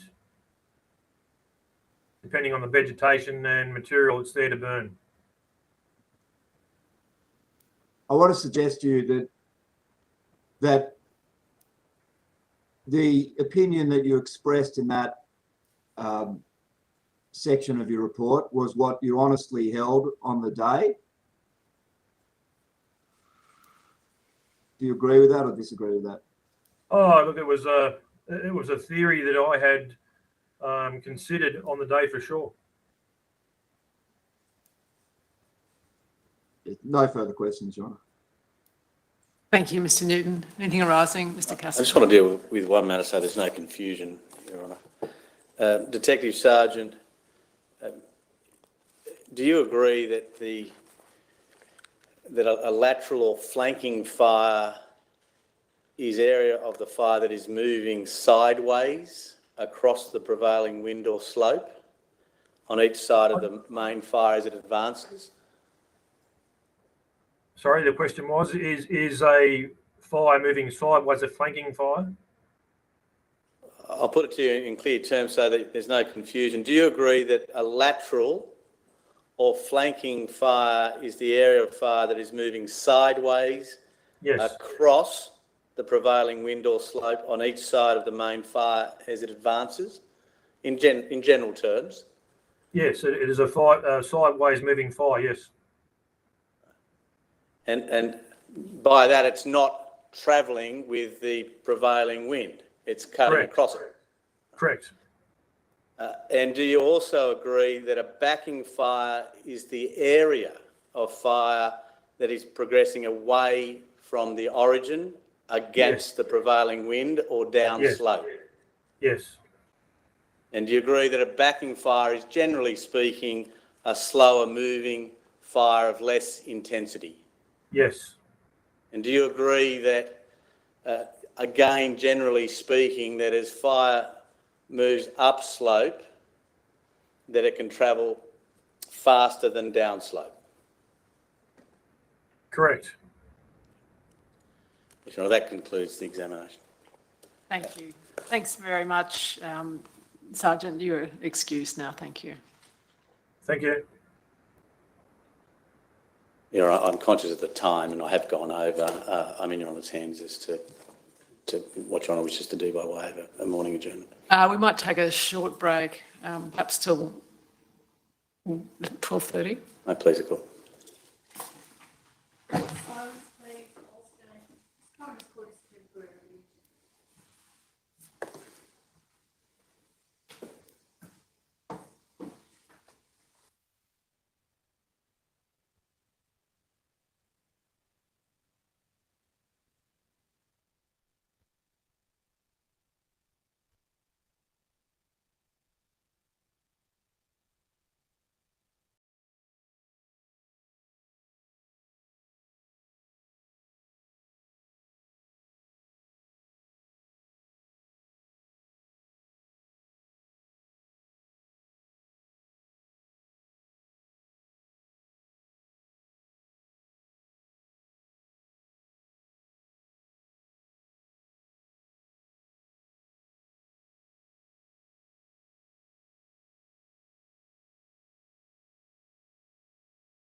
Yes, Mr Castleton. Thank you, Your Honour. Sorry for the delay. I call Inspector Mark Fulliger. Inspector Fulliger, can you see and hear us in the courtroom? I can. You'll just hear from the court officer now. Silence, please. Do you swear by Almighty God that the evidence you shall give will be the truth, the whole truth, and nothing but the truth? If so, please say, I do. I do. Thank you. Inspector, would you please state your full name? Just hear from the court officer now. Yeah, just sorry there, I've got a... Silence, please. Do you swear by Almighty God that the evidence you shall give will be the truth, the whole truth? Sorry, Your Honour. That's all right. I'll just wait for you to turn that off. Yeah, we've got a technical problem this end. If you're watching the live streaming, Inspector Yeah, Fulliger, can I suggest you turn it off, please? There's That's a what delay. yes, that's what I'm trying to do. I thought it had been turned off. And it should have been. Sorry, Your Honour. That's it. Sorry about that. That's all right. Thank you. Thank you. Yes, Mark Wentworth, Fulliger, training coordinator for the Fire Investigation and Compliance Unit and authorised fire investigator, 4 Murray Rose Avenue, Sydney Olympic Park. And do you hold the rank of inspector within the New South Wales Rural Fire Service? No, I don't. Have you ever? No, I haven't. Mr Fulliger, you've provided, have you not, to assist in relation to the cause and origin of the Hillville fire, a statement signed by you on the 15th of October 2020? That's correct. And you have that with you this afternoon? I do. And next to that statement, is there a fire investigation report that you completed relating to the Hillville Road, Hillville fire? I do. And do you have that with you this afternoon? I do, yes. And finally, have you provided more recently a further statement dated the 21st of February 2022? I have, yes. Are there any matters that require any correction within those 3 documents that you have just identified or not? Nothing that I have seen since. I take it then that the opinions that you've expressed in your fire investigation report you still adhere to today? Yeah, that is correct, yes. Now, coming now, if I may, to the Hillview fire, did you undertake an initial scene examination on the 10th of November 2019? I did. And was that some 3 days after it was thought that the fire had commenced? That's correct, yes. And did you, as part of that initial scene examination, Mr Fulliger, take any notes of your observations or measurements or things that you may have done on that occasion? I did, yes. And do you record those in a notepad? I recorded those in a logbook, yes. And do I take it then that when you come to complete your report, you have reference to those matters contained within your logbook? That's correct. And are you able to say when you completed your fire investigation report in relation to the Hillville fire? I'll just have to have a look. Oh, the actual report itself or the investigation? Yes. The report itself, please.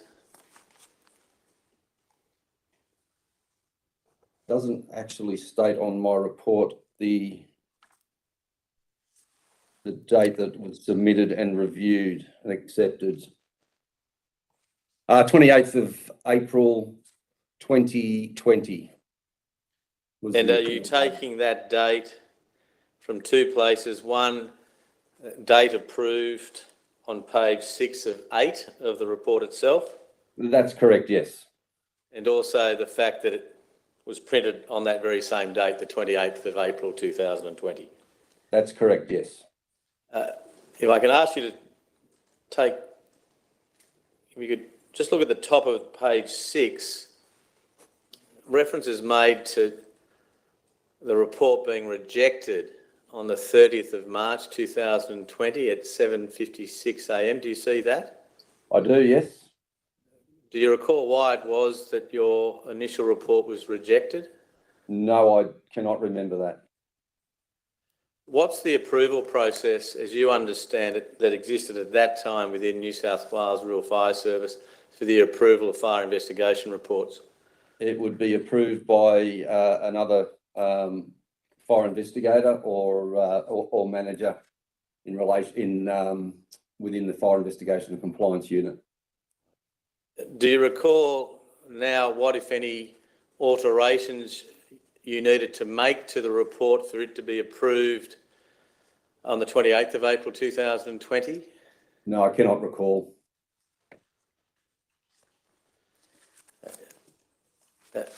When you undertook your initial scene examination on the 10th of November 2019, was that at a property located at 120 Marylands Road or close in Hillville? It was. And did you attend that examination with Detective Sergeant Frith? Yes. Detective Senior Constable Tull, Tull? Yes, I did. And Senior Constable Holborough from the Forensic and Evidence Technical Services Command from the Taree Crime Scene Section? Yes, I did. And are you able to say how long you were present at that location at 120 Marylands Close, Hillville, on the 10th of November 2019? Yes, I'll just have to check my notes here.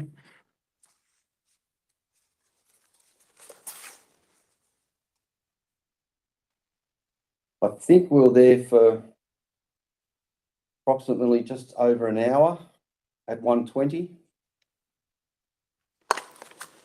And in that time of about an hour or thereabouts, did you speak to the owners of the property? No, I did not speak to the owners directly, no. Were you present when New South Wales Police spoke to the owners of the property? Yes, I was. And from your observations and knowledge you've acquired since, did New South Wales Police speak to Mr. Jeffrey Kitchen in your presence on the 10th of November 2019? Yes, they did. And from your recollection, Mr. Fulliger, was Mrs. Kitchen present at the time that New South Wales Police spoke to her husband, Jeffrey Kitchen, or not? I do not recall.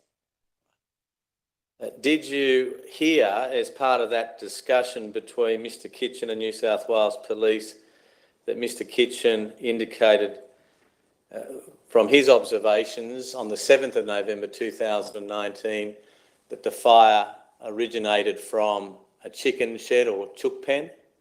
No, I did not.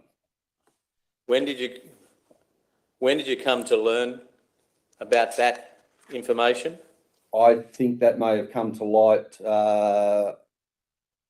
around the 14th, on our second day on scene. Is it your clear recollection today that when you undertook that 1 hour initial scene examination on the 10th of November 2019, that you're unaware that Mr. Kitchen, the property owner, was of the belief that the fire originated from the chicken shed? Correct. And if you have your logbook with you this afternoon, by all means refer to those notes if need be to refresh your memory. In that 3-day period between when the fire started on the 7th of November to your initial scene examination on the 10th of November, what, if any, observations did you make in relation to the disturbance of the scene that you were undertaking your examination of? On the 10th, on our arrival, there'd been the use of a machine, a bulldozer or a bobcat or some sort of machine to push some dirt up over into a pile on the northern edge of the fire. And did you come to learn at that time why it was that machinery had been used to push up the dirt over a pile of vegetation? No, I hadn't. Did you subsequently learn at a later date how that came about? Yes, again on the 14th. I'll return to that shortly. Did you take any photographs on the 10th of November when you undertook your initial scene examination? I did. And are you able to identify those, please, Mr. Fulliger, by reference to your photographic index, which commences on page 3? Of the various photographs you've identified and which you have annexed to your fire investigation report, which of those photographs did you take on the 10th of November 2019? I believe down to photo references D007. Are we to include D007 as a photograph that was taken on the 10th of November? Yes.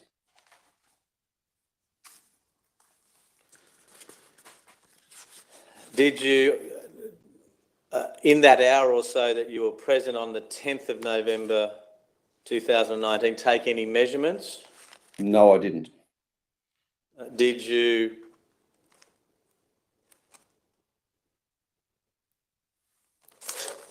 in the presence of police, other than Mr. Kitchen, interview any persons? No, I didn't. Apart from Mr. Kitchen, did New South Wales Police interview any persons other than Mr. Kitchen? I don't believe so. Apart from the visual observations you made and the photographs that you took, what, if any, other information did you obtain or glean from that initial scene examination on the 10th of November 2019? And not sure what you're asking. Well, did you undertake any forensic analysis of any particular spots in that general area that you're undertaking your initial scene examination? Well, when we arrived, I did a normal perimeter walk in the along the northwestern, northern, northeastern, southwestern area in a clockwise and anti-clockwise direction. At that time, I was noting the indicators that were present, and also around the pile of dirt that had been pushed up, there were indicators there that were quite evident. And did you make a note of those indicators in your logbook? Yes, I did. And do you have your logbook with you this afternoon? I do not, unfortunately. Apart from those matters to which you've just referred, were there any other points of interest that you referenced in your logbook or have a clear memory today? Other than just the area where the machine had been used to push the dirt up over into a pile. Could I ask you, please, Mr. Fulliger, to turn to page 6 of your report, page 31, Your Honour, the brief of evidence. And do you see there, Mr. Fulliger, attachment A? Yeah, I do. Do you see there that other information you record? Mr. Kitchen advised he and his wife Peggy were inside watching TV and heard crackling. On looking outside, he observed the chook shed was alight. He then stated he rang 000. That appears to have been information that you obtained at 4 p.m. on the 10th of November 2019. Do you accept that? I do accept that, yes. And that was in presence of the police when that discussion was made. Yes. Now, If one then examines the photographs that you took on the 10th of November 2019, do you agree that there are no detailed photographs taken of the chook pen or the chicken shed? There's no detailed photographs, no, but the chook shed is identified in D002. And if that could be displayed, it's found at page 35 of the brief of evidence. Would you agree with me, Mr. Fulliger, that it is some distance from where you were standing when the photograph was taken? That's correct, yes. And do you agree with me it is in the top left-hand corner where Yes, one it is. can see some debris pile, perhaps a piece of oxidised corrugated iron? That's correct, yes. Are you able to proffer an explanation today as to why you did not, on the 10th of November 2019, take any photos in and around the chook shed, given the information that you had received from Mr. Kitchen in relation to the origin of the fire? I think at that point it was more the time frames that we were working under. Did you, on the 10th of November 2019, take the time to look for particular indicators, micro fire indicators, that would be consistent with what you had heard from Mr. Kitchen in relation to the origin of this fire? Not necessarily on the 10th in my initial walk of the perimeter of the fire, no. And why was that? Because at that time, all I was looking for in that initial examination was where the fire had been running. And what indicators I had seen. Wasn't part of the process that you're engaging in to determine the likely cause and origin of this fire? That's correct, yes. Have you not been trained in relation to conducting an investigation into the cause and origin I have, yes. to obtain information from different sources, including eyewitness accounts? That's correct, yes. And here you have, did you not, an eyewitness account from an individual who had observed the fire coming from the chicken shed, yet you took no time to observe or look for fire indicators at that point? Not on the 10th, no. Do you know, between the 10th and when you returned on the 14th of November 2019, whether in that area there had been rainfall? The weather indicated that there had been no rainfall. Do you know, between the 10th and the 14th of November, whether any new fire had come through that general area or not? No. And how do you know that? Sorry, can you just read the question again? Thank you, please. I'm just simply, I'm wanting to understand whether in the 4 days that ensued between your initial scene examination and your final scene examination, whether any new fire had been introduced into that general area of origin adjoining the kitchen farmhouse? Unaware of that. Did you ask questions as to whether any new fire had gone through that area? No, I did not. Do you agree with me, if new fire had gone through that area, that it can make fire indicators unreliable or confusing? It can, yes. Were you, Mr. Fulliger, part of any discussion with New South Wales Police to secure the scene pending your further examination after the 10th of November or not? I don't believe there was any discussions with regards to securing of the scene. And do you know why there was no discussion on that topic? That would be a police matter with regards to that if they deemed it as a crime scene. And is it your understanding that there exists between New South Wales Police and the New South Wales Rural Fire Service and Fire and Rescue New South Wales a memorandum of understanding in relation to the allocation of responsibilities in relation to Wildfire?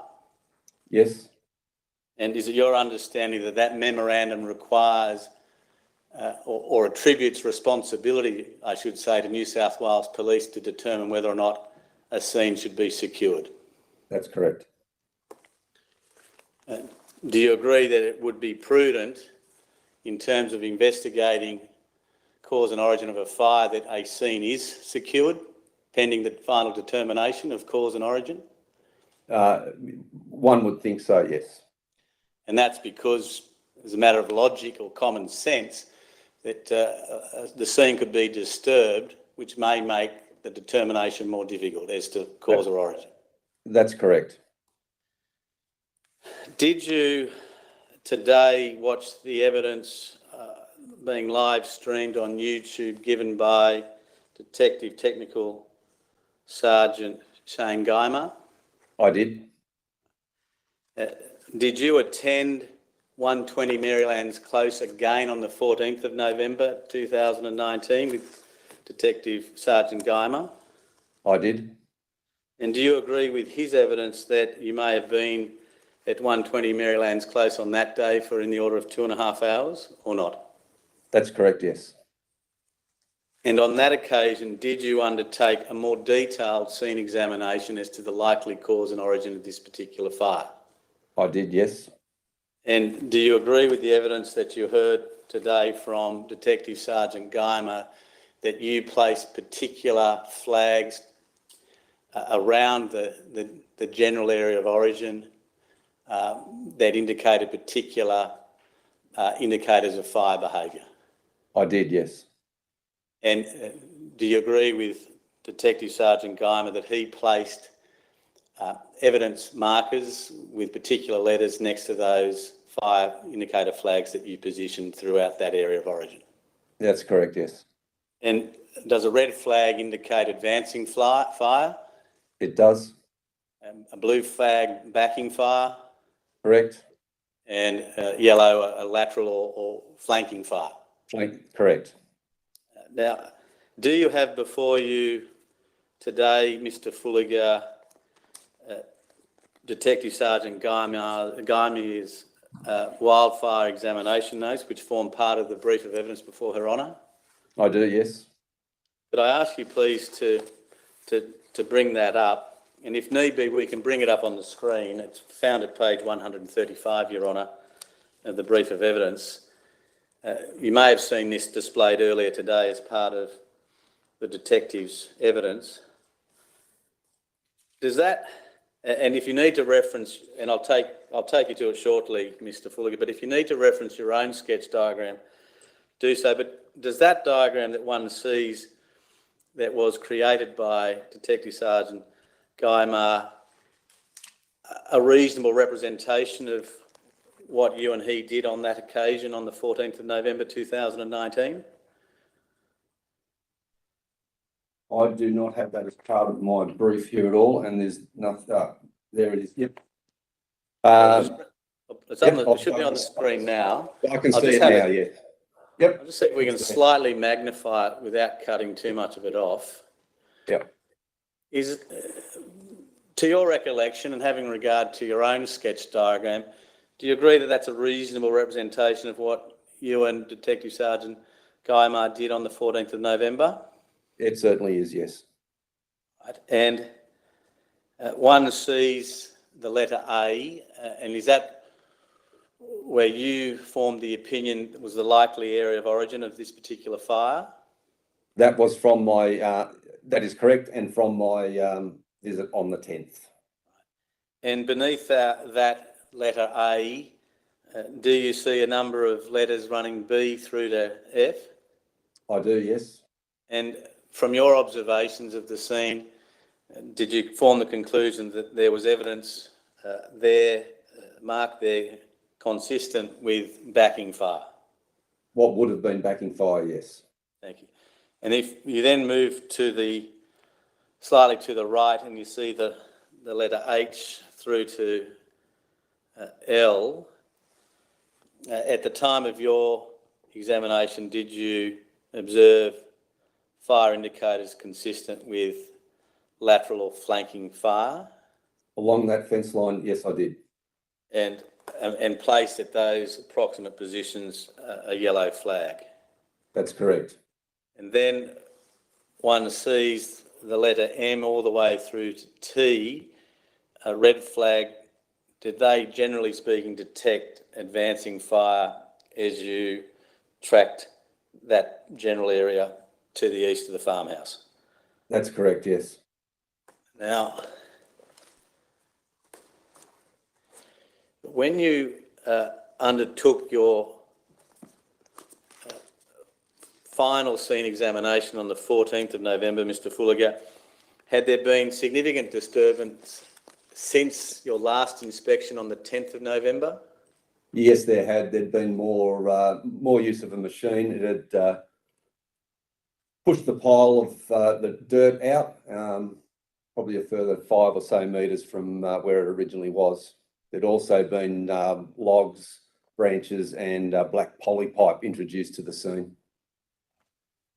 And I'll just have a photograph brought up to assist with a pictorial aid. If page 42, please, of the brief of evidence could be brought up. It's your photograph D009, Mr. Fulliger.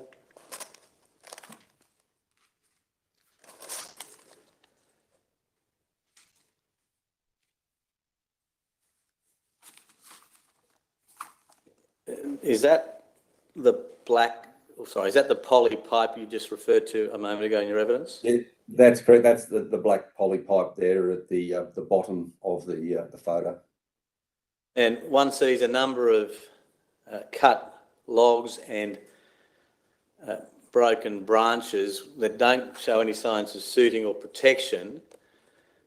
Based on that, did you form the view that this was introduced to the general area of origin after the fire commenced on the 7th of November? That's correct, and they certainly weren't in my photos that I took on the 10th. And do you know where the particular material had come from as part of your investigation? No, I didn't.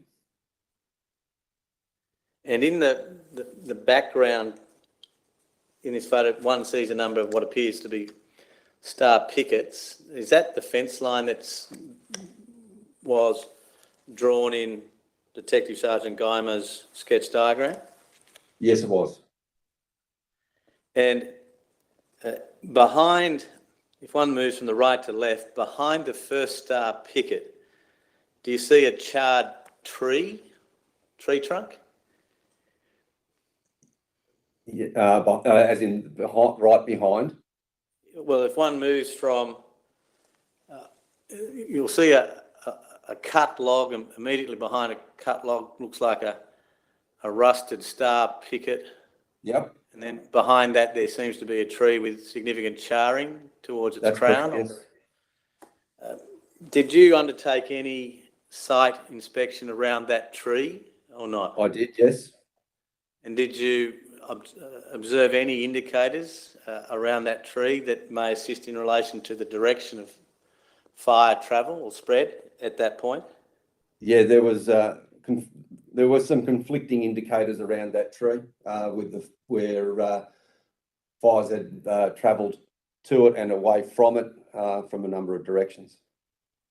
Do you know whether that may have been caused by spotting, or had it been caused from your observations by a low intensity fire spreading to that general area where that tree is located? I think that was more low intensity fire spreading to that location. Did you observe any evidence around the general area of origin to which we're referring of spotting? No, I did not.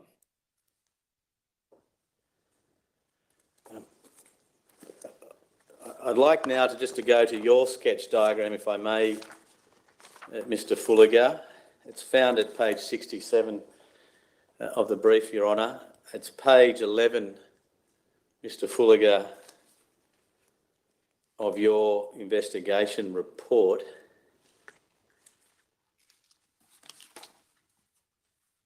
Do you have that before you? I do. Now, one sees on this diagram indicators that refer to advancing fire, which I understand is in the red pen with the arrowhead. Is that correct? Correct. And then lateral or backing fire is depicted by a black V. Correct, that's lateral, yes. And then backing, we see towards the bottom of the diagram is depicted by, it might be a blue U. U, correct. And did you track the fire behaviour from the point of origin which you've identified as AOO in a circle at the base of your sketch diagram? No, I entered from the northeastern edge of the fire, came in through those groves of trees and worked my way in a serpentine pattern back towards. Thank you. Did you conduct any detailed examination of the area in and around where the chook pen existed? I did, and that's where there was advancing fire travelling to the chook shed. And did you observe any fire indicators consistent with backing fire emanating from that area around the chook shed in a direction towards the farmyard house or the rear of the property? Was all lateral along that edge of the fire. Do you have a clear recollection now as to whether or not you observed any indication of backing fire between the shed, that is the chicken shed, and the rear of the property, or not? No clear recollection, but from this would have been lateral fire coming away from the advancing. Why do you say would have? Because it was the fire is advancing in what is called a V pattern, and the indicator, the lateral burn of the fire away from the main head. Could the fire have emanated in a V pattern from the chicken shed, and that those indicators that you've identified as advancing fire may in fact have been lateral or flanking fire? No. And could it be that those indicators you've identified as lateral in your diagram could have been backing fire? No. Do you agree that a flanking fire or lateral fire moves sideways across the prevailing wind? That's correct, yes. And was the prevailing wind, to your understanding on this occasion, a norwesterly or a west norwesterly? West northwest, yes. Would that not suggest, on one view, that if the fire originated from the chicken shed, it could have moved across the prevailing wind in that direction towards where you were of the belief the fire started in the log pile? No, I don't think so. And why is that? Well, because with that northwesterly wind, the backing fire going up a slight hill, which it was, the fire itself would have been travelling very slowly, and we would not have got the indicators of advancing where they are. You heard Detective Sergeant Guymar's evidence this morning that he was of the view that there were insufficient reliable indicators to support the fire starting in the log pile. Yeah, I did, yes. Do you agree that there was unreliable indicators at this fire scene when you came to map it on the 14th of November? No, I don't. Did you, as part of your examination, in circumstances where you were armed with information that Mr. Kitchen was of the belief that the fire started around the chicken shed, undertake a detailed examination of the debris left where the chicken shed once stood? I did undertake an inspection of the debris that was there. Is there a reason why you didn't take any detailed photographs of that debris? No, there's no reason. I can't answer why I didn't. Do you accept that the refraction or reflection of glass can start fire? It can. Did you, as part of your examination, undertake a search for any glass objects that could have been the source of an ignition in and around the log pile, or not? No, not in and around the log pile. No, but I did not disturb the log pile on the 10th when I was there. Do you accept as a possibility that if the fire started in an existing log pile or vegetation, that if there was present a glass bottle or some glass, depending on its shape, that it could cause an ignition? It could, depending on its location, yes. Why then did you determine that this was a fire that was lit by persons unknown in circumstances where it could have been ignited by a glass object, depending, of course, on the conditions prevailing at the time? Because I did not observe any glass objects that were there, and the fact that the charcoal and the white ash around the pile had burnt down to mineral earth. So there'd been a fairly intense fire there at some point, and there was a ring of charcoal, as in if it was a pile of vegetation that was there. So I took that as that there had been a previous fire at that location sometime previous to the 7th. But you agree, do you not, Mr. Fulliger, that at least on your own observations, that site had been disturbed at least twice by the interaction with machinery? That's correct, it had been. And to the extent that there may have been in existence a glass object that may have caused an ignition, do you accept that may not have been discovered by reason of the disturbance that occurred on at least those two occasions? That's correct, yes. Do you agree with me that it's possible, is it not, that if the fire started in the log pile and there was in existence a glass bottle or a glass object, that it could be a possible source of ignition? It could be a possible source of ignition. Did you undertake that same analysis in relation to glass objects in and around the chicken shed or not? I did not observe any glass around the chicken shed. Did you undertake a thorough investigation in and around the chicken shed looking for glass or not? I undertook a thorough look around, but not necessarily for glass. I take it then there would be no notation in your logbook noting that you did not observe any glass in and around the chicken shed?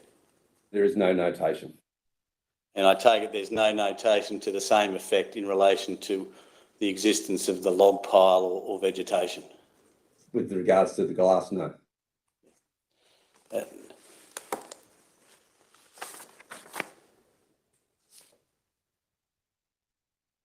In terms of lightning, you excluded lightning, did you not, Mr. Fulliger, as a possible cause of this fire? Yes, I did. And how did you do that, sir? Lightning data. There was no lightning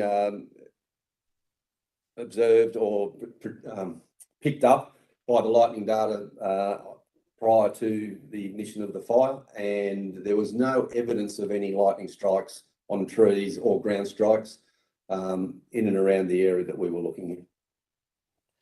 In terms of any electrical cause, was there any live power lines that may have caused this fire, to your observations or knowledge?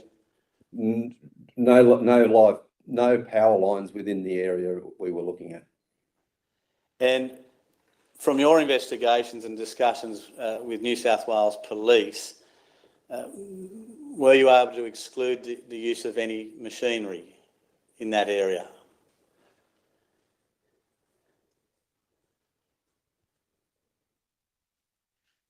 As a likely cause, I should say. Not in relation to dirt and piles of logs. There appeared to be no use of machinery other than around when the earth had been moved to make a pile. So there was no visual of machinery having been used. You may have heard some questions and answer this morning of Detective Sergeant Guymo in relation to spontaneous combustion or spontaneous heating.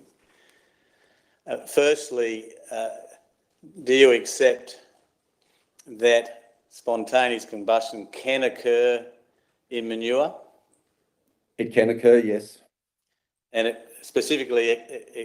can occur in poultry manure? It can, because poultry manure is an organic source, yes. And in relation to this particular chook pen or chicken shed, how were you able to exclude spontaneous combustion or heating in relation to it as a likely cause? From the indicators previously, the fire went into the chicken shed. And if you assume that the chicken shed wasn't an active chicken shed in the sense that there were birds there for a few years, would that be consistent with what you've just said in relation to fire indicators? That would be, yes. In relation to a pile of vegetation or logs that had been present in situ for some time, again, depending on the specific type of vegetation, do you accept as a possibility that spontaneous combustion or heating could occur, depending, of course, on the conditions? Depending on what the vegetation type was, it may occur. And in relation to this particular pile of logs or vegetation, is it the case that you simply did not have enough information one way or the other to either include or exclude it as a possible cause of the ignition? Well, you might have to wave your arms around, Mr. Fuller, like you did last time. That's it, yeah. Sorry, Lily's rings with, sorry, could you just repeat that question? I'm just wanting to know whether in relation to the pile of logs or vegetation which you've concluded was the likely origin of this fire, whether you had enough information to include as a possible cause or exclude as a possible cause spontaneous heating or combustion? Would not have had enough information. Yes. Thank you, Mr. Fuller. That concludes my examination, Your Honour. Thank you. There may be some other questions, Mr. Fuller, Yep. if you wouldn't mind just waiting. Mr. Tennyson? No questions, Your Honour. Thank you. Thank you. Mr. Newton? No questions, Your Honour. Thanks very much, Mr. Fuller. You're excused. Thank you, Your Honour. Your Honour, I've run over time again. I apologise. Is it convenient for the luncheon adjournment? Back at 2? Yes. Or 2:30? 2 or 2:30. Perhaps 2:30. There's one more witness and they might need a bit more than half an hour. Okay, 2:30. Thank you.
Castleton.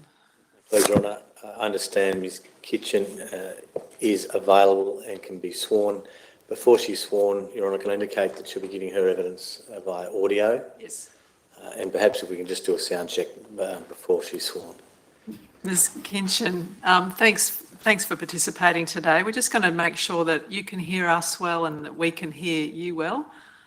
Can you hear me? This is the coroner speaking. I can hear you loud and clear. And I can hear you loud and clear. That's great. The court officer is just going to speak to you now. Okay. Thank you. I'm shortly going to read you your oath. Can you hear me? Yes. Lovely, thank you. Okay, so silence, please.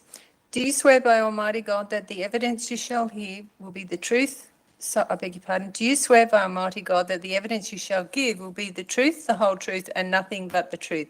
If so, please say, I do. I do. Thank you, Ms Kinchin. Ms Castleton. Ms Kitchen, would you please state your full name? Mrs. Peggy Ann Kinchin. And are you working at the moment or are you retired? I'm retired. And did you, for a period, live at 120 Marylands Close, Hillville? Yes, for over 20 years. And did you live there with your late husband, Jeffrey Kinchin? I did. And you mentioned about 20 years.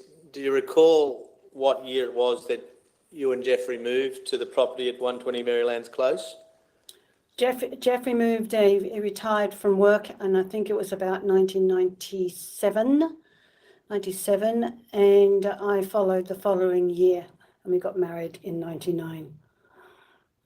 Would you describe the property as a rural property? Definitely. And in that period between 1989 until November of 2019, did you have any livestock on the property? Yes. And did you have livestock in November of 2019? Yes, cows. And approximately how many head of cattle did you have? About 12, I think. And were they milking cows or? No, beef cows. Thank you. The reason I ask that is that there's reference in the material to a dairy. Do I take it that was not a working dairy? No, it was an accommodation, and we called it the dairy because it was the old dairy. Thank you. And in November of 2019, did you have any chickens on the property? Not at that stage, no. For a time, did you have chickens on the property? Yes. And were they kept in a chicken pen or a chook shed to the rear of the property? Yes. And doing the best you can, when was the last time that you had chickens kept in that chicken shed to the rear of the property? Oh, here we go. Sorry, I'm guessing round about maybe 8 years-ish. Sorry, I don't remember. In one of your records of interview, you told police that you hadn't had chooks for a few years before the fire. Yeah, as I said, I can't remember when we let the foxes got the chickens, so that was the end of the chickens. So I'm thinking while I'm saying this, so it was a while back from 2019. That's why I'm saying round about maybe 8 years, possibly. And before I move on, Ms. Kitchen, what was the name of the property? Howarth. And was it given its name from the village that your husband was born in Yorkshire in the United Kingdom? Yes. Did you participate in 2 electronically recorded interviews with New South Wales Police, the first on the 15th of November 2019? Yes. And a second and final electronically recorded interview on the 9th of September 2020? Yes. And do you have copies of those two records of interview with you this afternoon? Yes, I do. Are you known by some people as Cass? Yes. Now, I just want to show you, if I may, a photograph that is annexed to your first record of interview, and it's identified as number 1, and it's found at page 374. Oh, gosh. And it's an aerial photograph. You might see it on the screen if you don't have it with you physically. Oh, that one. Do you Oh, see yeah, on yours is in colour, so that's better. Okay. Now, firstly, is that your signature that one sees in the bottom right-hand corner next to the date 15 November 2019? Yes. And are they your markings that we see on the document displayed right now? It's not my writing, but... Right. But the markings, there are a number of markings, for example, 1, 2, 3 across on the photograph itself. Did you do those, or were they done for you by someone with your authority? They were done by someone else. That's not my writing. Do you see there, from an aerial perspective, the property? Yes. And is the homestead, that structure between the number 2 and across, which is the structure towards the bottom of the image? Yes. And number 2 refers to homestead. Now, do you see number 1, which is towards the commencement of an access road? Sorry, I haven't got my glasses, unfortunately, so I'm straining. Oh, thank you. That's a lot better. Good. Right, number 1. I'll see if we can have the cursor slowly trace over a structure. Do you see a white cursor? Yes, I can see the cursor. Now, is that the dairy or the studio, which you referred to a moment ago? Yeah, the dairy and the studio and the cow chute. Yeah. And if I then have the cursor come down to the cross, which is to the right, Yes. or the east of the homestead, does that cross depict where the chook pen was prior to the fire on the 7th of November? Yes, it looks like it, yeah. And then if we move the cursor further to the right to number 3, is that generally known by you and Jeffrey as Middle Earth? Yes. And that structure that one sees, does that contain a carport and a caravan as at 7 November 2019, together with a water tank? Yes. And is the water tank a gravity feed water tank? Yes. And do I take it then that there's a slope that runs from the property, that is the homestead, up towards that water tank near to where the caravan is situated? Yes, yeah. My husband put in the pipes, the black pipes, yes. And is it a steep slope or a gentle slope? How would you describe it? A gentle. It's not as steep as the going up to the right up the top, but so it's gentle. And I'll leave this image on the screen for the moment, but I just wanted to ask you your recollection of the environmental conditions leading up to the 7th of November 2019. Had you had any rain, or was it dry? If it was dry, how dry was it? How would you describe the general environmental conditions around the property just prior to the fire? Well, it's very, very, very, very dry. Okay, I think I'm remembering a shower or something of rain, and a few days beforehand. Okay, that's all I remember, but that would have soon gone away, dried up. with the heat. So it's very dry. The grass was very crunchy underfoot. Yeah. Dry. And leading up to the 7th of November, at any time in the few days before the fire started, do you have any recollection of seeing lightning or hearing a clap of thunder? No, not at all.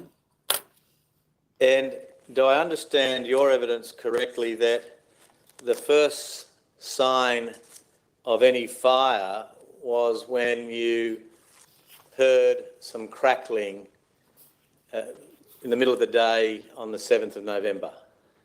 Yes. We was watching, having lunch. I was watching a bit of TV, and I just, because it's quiet out there, I could hear this, and I ignored it. And then the second time, it was just, I'd say loud to ignore. So that's when I went outside onto the veranda towards the back, and that's when I saw the chook pen, extremely alight, very much alight. I'll return to that shortly. About what time of the day was this, Ms. Kitchen? It was about practically 1:30-ish. Yeah, 1:30. Yeah, I'll say 1:30, around there. And what I might do is now just have displayed, for your benefit and Her Honour's benefit, some further photographs of the property at 120 Marylands Close. The next photograph, Your Honour, is found at page 34.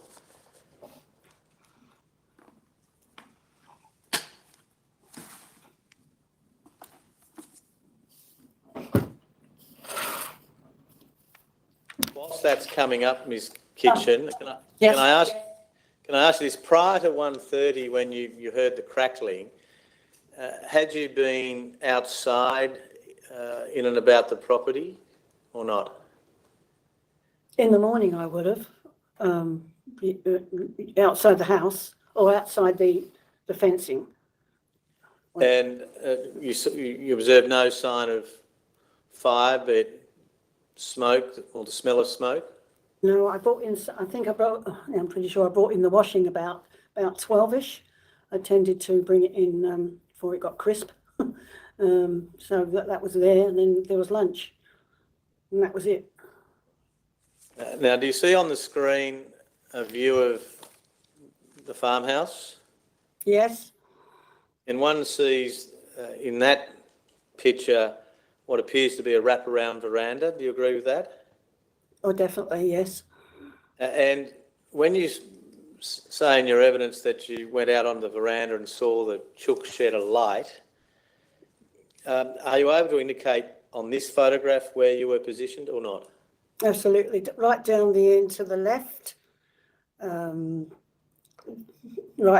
at the end at the left. That's the back of the house. Right. And that's where it appears that the balcony or balustrade comes to an end? Yes. And were you positioned at about that point? Yes, absolutely. And from that point to where the chook pen was located, approximately how many feet or metres do you guess you were?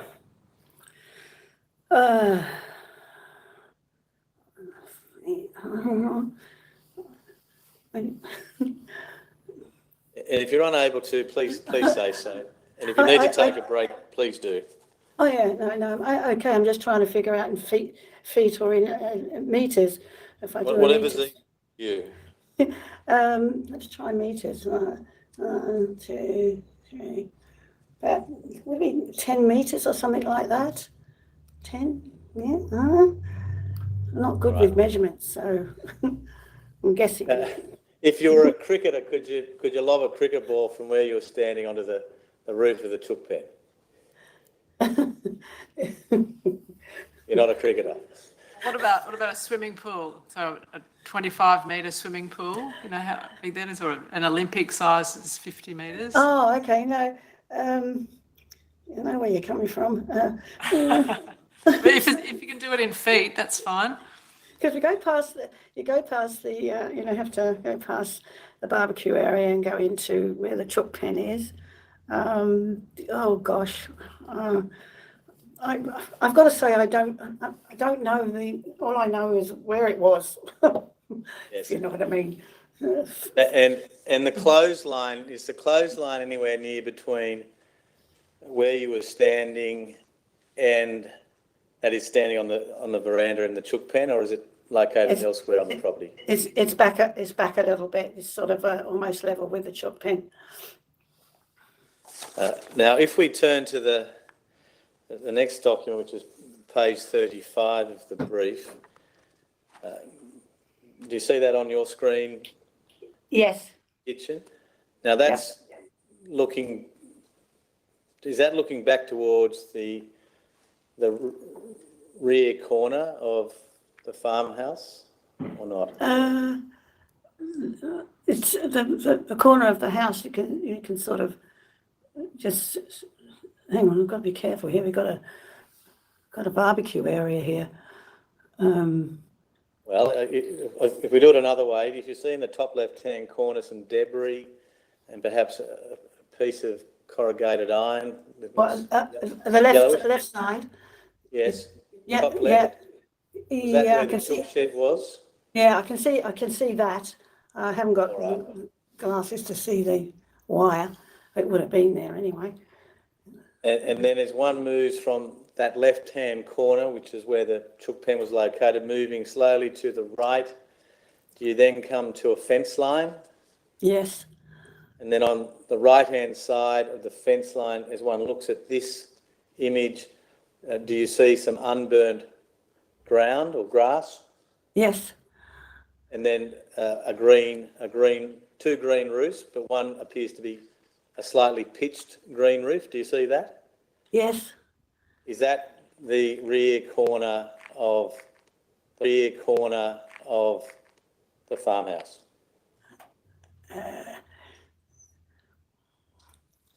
I've got to be careful. But hang on a minute. A barbecue. See, there's a barbecue area there that has a roof on it. Maybe we could zoom in a little Yeah, bit. not sure it's not the barbecue area I'm looking at. Try and zoom in. Bear with us for a moment. Oh, I know what it is. Yeah, no, that's the barbecue area, and behind it is a shed where we kept the lawnmower. It's on the fence line behind the house, and in between there is the shed, and there is the clothesline. And do I take it then that in this image, at least, one does not see any part of the farmhouse? No, I don't think so. A slight wall, but that's about it. Yeah, not clear anyway. We'll turn next to the next photograph, which is page 42, Your Honour, of the brief of evidence. Oh, wow. Do you have a new photograph on your screen, I Ms. do. Kitchen? I do. Now, firstly, to start with, do you see at the bottom of the image a number of yellow markers with letters? Yes. And then if we just scroll down a little bit, do you see some black poly pipe and cut logs and tree branches? Yes. Now, prior to the fire on the 7th of November 2019, was that what I'll call debris, that is the black poly pipes, the branches, the logs, was that present at that location prior to the fire or not? No, I think it's come from the veggie garden, which had a lot of pipes left over. It could have been outside. It definitely wasn't there. There it would have burnt anyway if it had been. And the log, I'm not sure. So. And Ms. Kitchen, do you know how it got there, and if you do, when it got there? That is what, the pipes? Yeah. Well, I think my husband would have, got that out from somewhere to save it or whatever, if you know what I mean. I guess I wasn't there at that part of it then.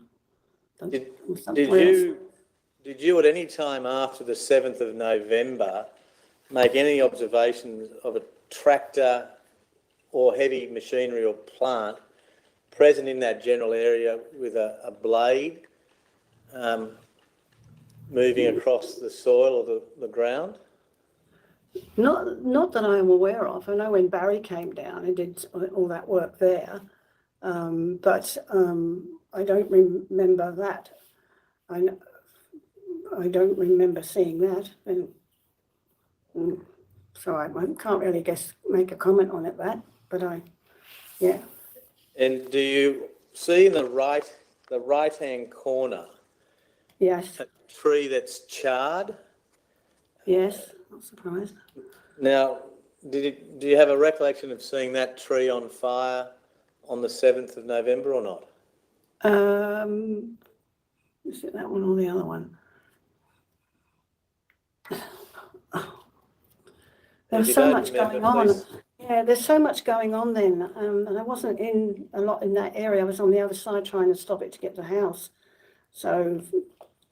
What about when you're on the veranda and you saw the chook shed alight? Did you see any trees that were also alight, or was it just the shed that caught your eye? Well, it was the shed. It was incredible to watch, just how it was burning, and unbelievable, really. And I'll come back to that shortly. I just want to try and orientate Her Honour and those who are watching aspects of the property. Now, also in that photograph, do you see a black stump? Yes, the black stump. And if we go to the next photograph, which is found at page 48, you've referred to in your record of interview to there being a black stump prior to the fire on the 7th of November. Yes. Is that the black stump or not? I think so. In winter, I think we had a pile out there in winter that was burnt in that area. If I think that. So yeah. Yeah. I'm sorry, I'm not more specific. That's all right. Well, if you see any other black stumps as we go through the photographs, it might be that. It looks like it's just beside the barbed wire fence, if that helps. Yeah, that's right, because the fire crept along the fence, that fence line, to where those logs were. That's how that's ignited. So, now, the next photograph I wanted to show you is found at page 43.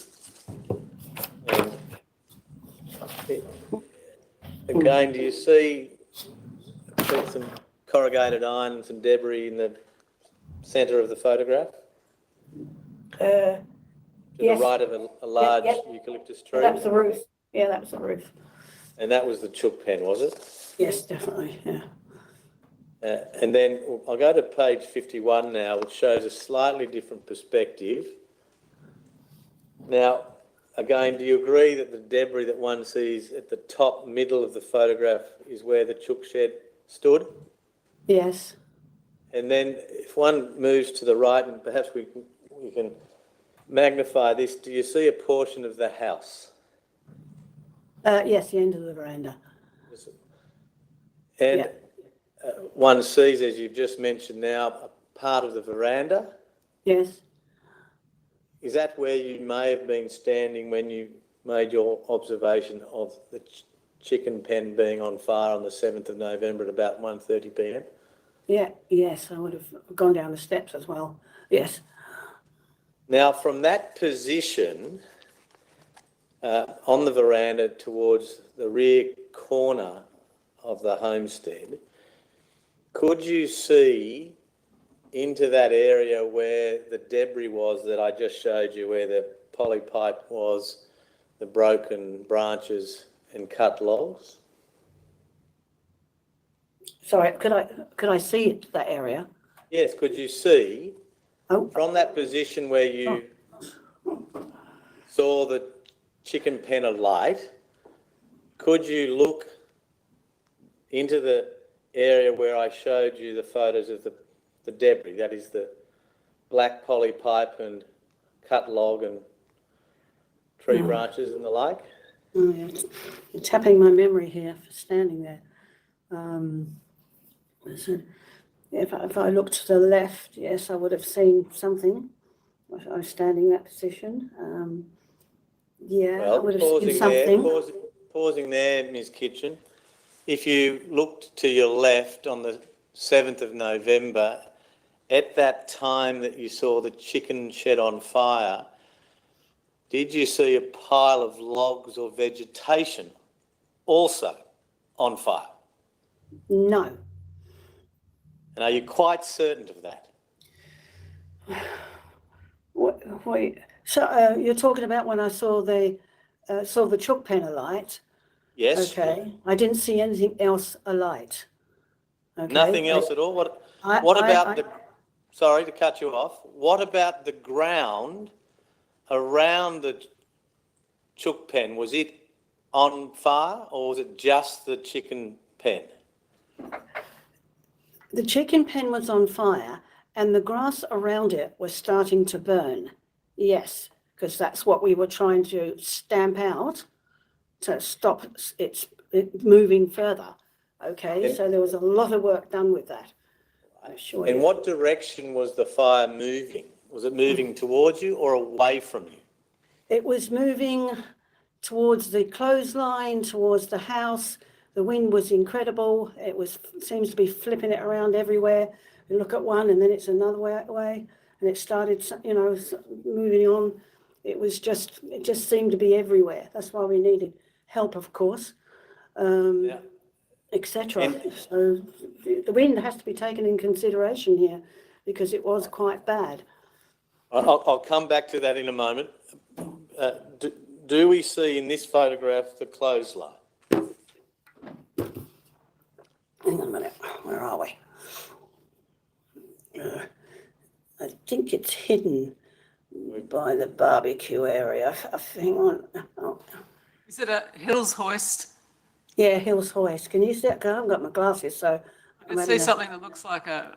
It's either a Hills hoist or an antenna, but we'll zoom in to the barbecue area and near to the roof.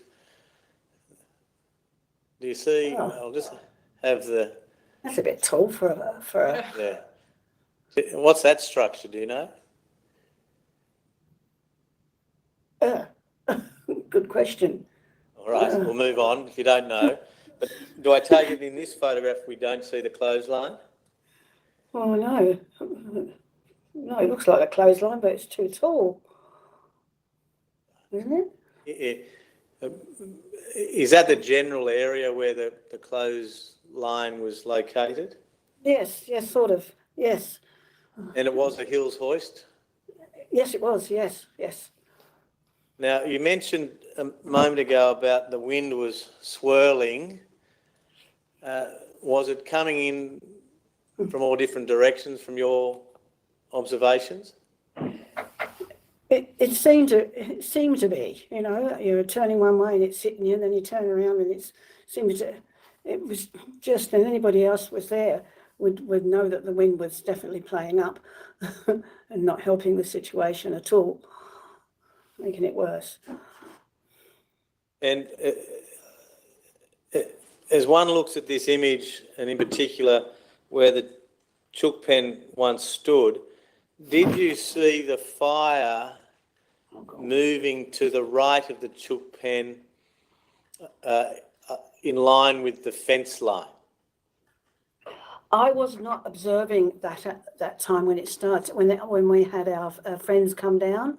I wasn't looking at that side of things. Okay, that side of the fence, if you liked. I was more towards where the clothesline in the house, stomping out things there. And then I moved up to the fence, the fence.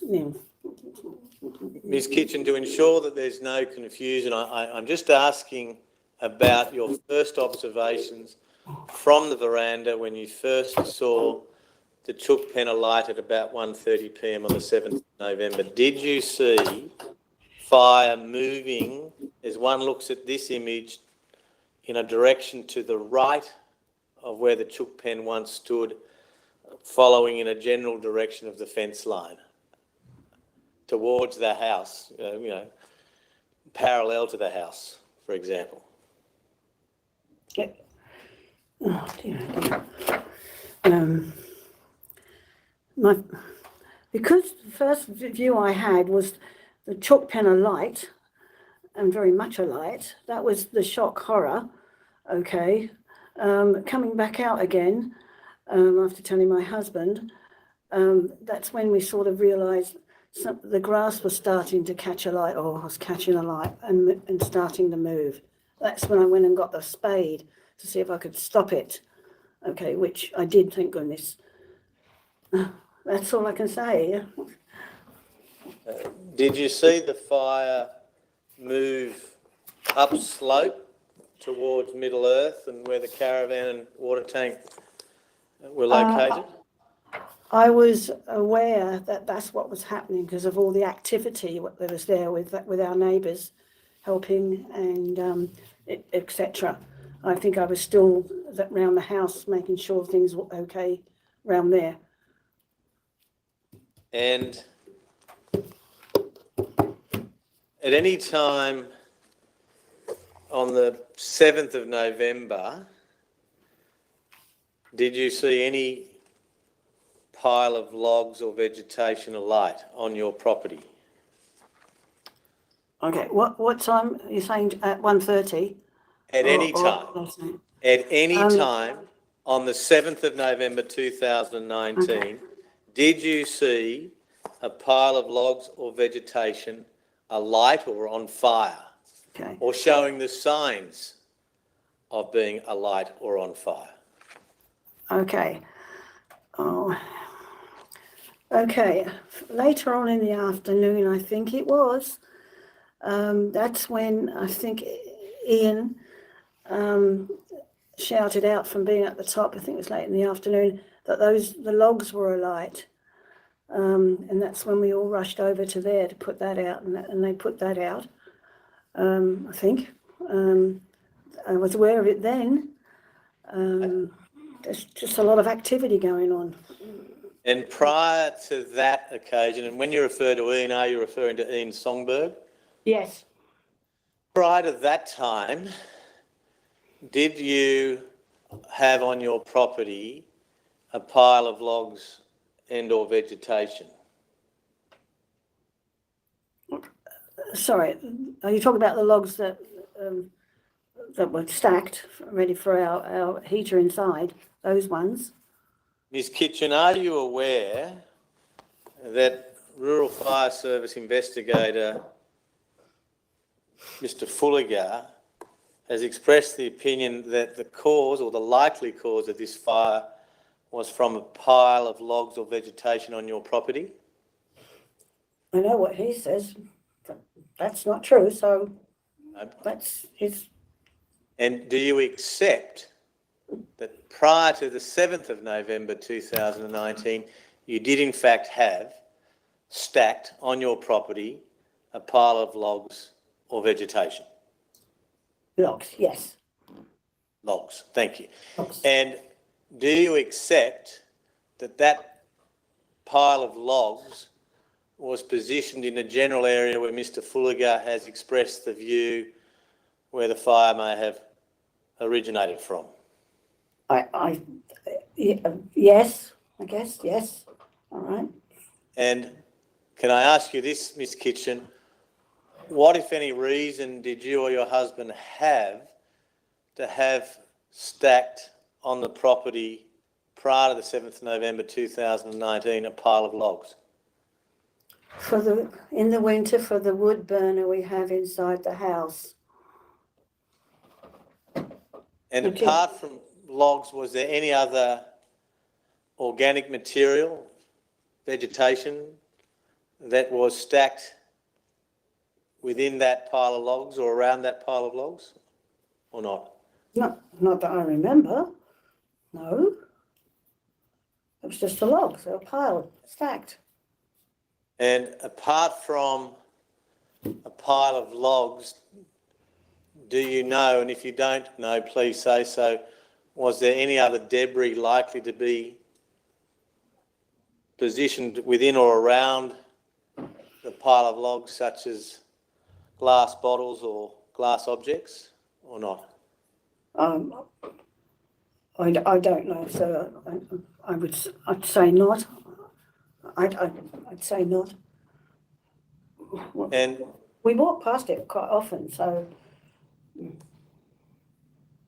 And in relation to the chook pen, chicken shed as it's sometimes referred to, do I understand that that had not been used for perhaps in the order of 8 years? I think Jeff, I think he might have gone in there to clear it sometimes because obviously the growth in it wasn't good. And When I say used, I mean in relation to the keeping of poultry. oh no. And prior to the 7th of November, what, if anything, was stored in the chook pen or near to the chook pen? Not that I know of. That's not my question. Sorry, I can't answer that. No.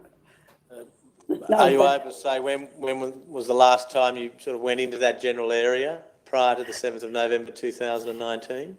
What, into the chook pen itself or past the chook pen? Into the pen. No, I haven't been in there for quite a long time. It was overgrown. I was frightened of rats. Now, I just want to show you two more photographs. One's at 126, Your Honour.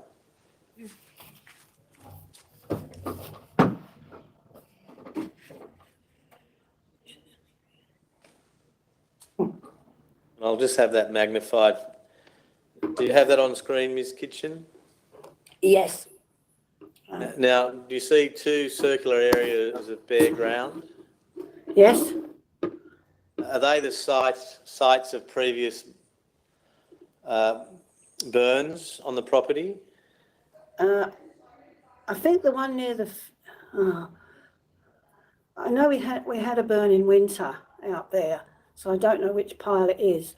I'm trying to imagine where the pile of things were, the logs were.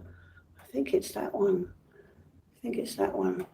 Yeah, I think the one closest to the fence possibly is the one that we burnt through winter. And the other one was where the logs were. Pausing there, what were you burning in winter? Most probably any tree branches that had come down on the fences and all that sort of stuff that happens on farms. After a tidy up, you put together anything that could burn, and you had a debris burn, did you? If you want to call it that, I guess so, yes. Now, the other bare circular area further away from the fence line, was there a burn there prior to the 7th of November? No. That's the log one, so no. Do you know what has caused that circular bare ground that one sees to the right of the photograph? I think it's where the logs were, wasn't it? I'm trying to place it. Wish I was there. Well, if it assists, I'll have shown to you now a diagram that a police officer with New South Wales Police sketched on the 14th of November 2019. Okay, was there. And I'll just have that displayed now for your benefit, Ms. Kitchen. Oh, Now, sorry. Oh, that one. Just take a moment to look at this diagram. You may have seen it this morning when it was displayed earlier, but do you see a fence line? Yeah. And then there are two circular diagrams towards the foot of the document with two arrows leading to the words old fires. Mm-hmm. Oh, yes, sorry. Yes. I'm trying to have Does that generally, in terms of the location, of where those two circles have been drawn, does that generally accord with their location in relation to the property? Well, yes, I guess so. Yeah.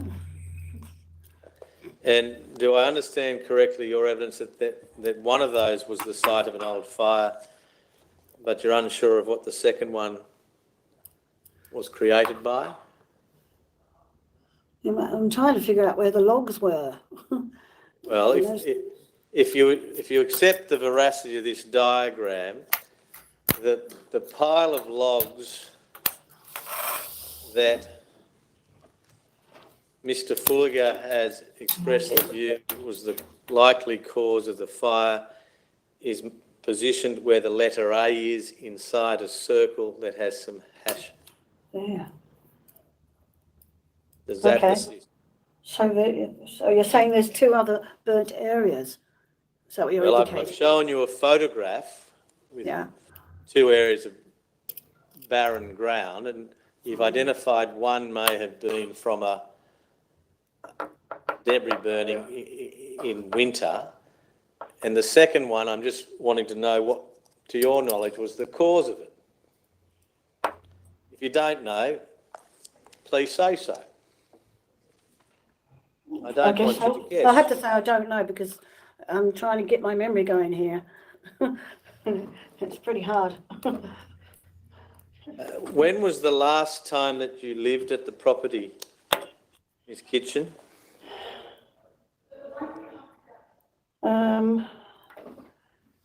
We left in March. What was it now? March 21. About a year ago. Yes. Now, you've read the report, have you not, of Mr. Fulliger? Yes. Yes. And you're aware, are you not, that he has expressed the opinion that the cause of the fire is debris burning from embers or burnt material escaping the pile burn. Sorry, Mrs. Kinchin, there's a lot of noise coming from your microphone. I'm not sure, you might be looking at folders or something, but it's making it difficult for us. Yeah, I apologise for that, yes. That's okay. That's all right. We'll start again. Okay. Thank you. Do I have your full attention, Ms. Kitchen? Yes, you do. Right. As I was saying, Mr. Fulliger has expressed the opinion that the cause of the fire is debris burning from embers or burnt material escaping the pile burn lit by a person or persons unknown and conducted on or prior to the 7th of November. Do you recall Mr. Fulliger expressing that opinion? Yes. What's your response to that? Right. I can only say what I saw. I saw the chook pan of light. After that, things happened. That pile of wood did catch a light, but I don't know what, can I say, order it was. I'm still trying to remember that. It was later in the afternoon. And unfortunately, the person that can really tell you what it's not able to be here. Sorry. It's all right. Take your time, Ms. Kinchin. No, it's upsetting. I wasn't that so much in that side of it all. Jeff was. And the witnesses, they'll be able to tell you stuff as well. I've only got a handful of questions left, Ms. Kitchen. Okay, all right, okay. Push on through.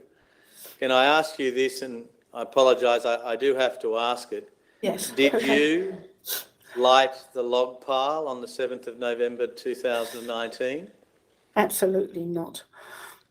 To your knowledge, did your late husband Jeffrey light the log pile on or about the 7th of November 2019? No way in the world would he have done that. And why do you say that with such conviction, Ms. Kitchen? Because of the conditions. Why would we light it with all the conditions? Why would we light that? What, let's have a fire now in the middle of this? Oh yeah, no, I don't think so. So no, it's not logical. Thank Sorry. you. And do you know why it was that that area around where the log pile was situated was dispersed by perhaps a tractor with a bucket blade? Yeah, that was Barry. He'd come down and we were trying to move the pile, which was a light, and to move it towards and push some dirt over it, that's what Barry did. He scraped some dirt and kept putting it on to put those logs out, fire out of the logs. That's my recollection. Did he do that, to your knowledge, on more than one occasion? I don't know. I know that one occasion. I can't say for any more. I'm sorry. And when you're referring to Barry, are you referring to Barry Smith? I am. And did you observe prior to Barry Smith bringing his tractor and blade into the property, observed the log pile alight or smouldering after the 7th of November? After the 7th. Well, after the fire had started and before Barry arrived. I'm sorry, could you repeat that question? Because it's... I'm just wanting to understand whether you saw the log pile yourself alight before Barry arrived with his tractor and blade. Yes, because that's why he came, he'd helped us put it out and move the logs. And Yeah. how big was the pile of logs? How high was it, for example?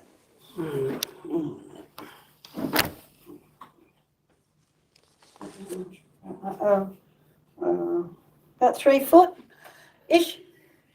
Yes, about a metre high or thereabouts? Yeah, something like that, yes. It's not precise, but that's ish. In terms of its width or circumference, Well, the logs were... what was the diameter? Logs were approximately, I think, I'd say a metre and a half, maybe 2 metres, and then stacked up in, fours, like that. Been there for a long time.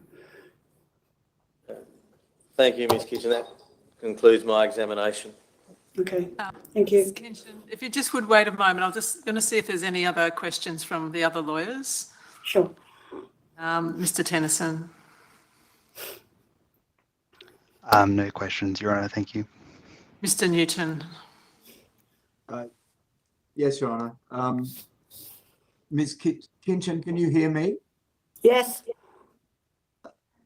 I just want to take you back to the first observations you made of the fire in the chicken shed. Do you understand what I'm asking you? Yes. It's right, isn't it, that when you went outside, the chicken shed was burning fiercely? Is that right? Definitely fiercely. It was gobsmacking, actually, to see it like that. And because it was burning so fiercely, is it correct to say that you focused your attention on it? To a point, yes, until we came back out again and sort of started to assess what else was happening, if you know what I mean with that, looking a bit more around. And in terms of your 000 call, how long after you first observed the fire did you make that call? Oh gosh, we went down to have obviously to look, that's Jeff and myself, down to have a big look, and then we, because of the ferociousness of the fire in the chook pen, And that's when we sort of realised that we wouldn't be able to handle this. We needed help. So I think we rang, I can't remember who we rang first, my neighbours or the O, but it's all about the same time. Come down. Yeah, we knew it. We needed help. And you needed help for amongst other reasons, because there was fire burning in the grass that you were worried it was starting to spread in your come house. out. Yeah, it was starting to come out. You know, spread on the grass, especially with the wind. And it's right, isn't it, that from where you observed the fire in the chook pen, you weren't able to see the area of the log pile? I suppose the trees and the barbecue might have been in the way, but when we did go closer, so we would have been looking down the whole area anyway, observing, and opening the gate most probably as well, which is right near there as well. We'd have to get through, have to open the gate. Do you recall telling the police officers that you were in a panic when you first saw the fire? Yes. And being in a panic, is it correct that you weren't sure what to do in responding to the fire? Well, I guess in a way, which way to do, yeah, like you do when you're faced with a drama like that. Well. And I want to suggest to you that it's possible that there had been fire burning in the area of the logs, which had travelled through the grass to the area of the chicken pen, but that you did not notice it at the time. I'm pretty sure that it wasn't burning the grass towards that pile of logs when we first started to look at where it was going. Okay, I'm pretty sure that we weren't. Would you recall? Oh, sorry. No, you go on. I didn't mean to interrupt you. No,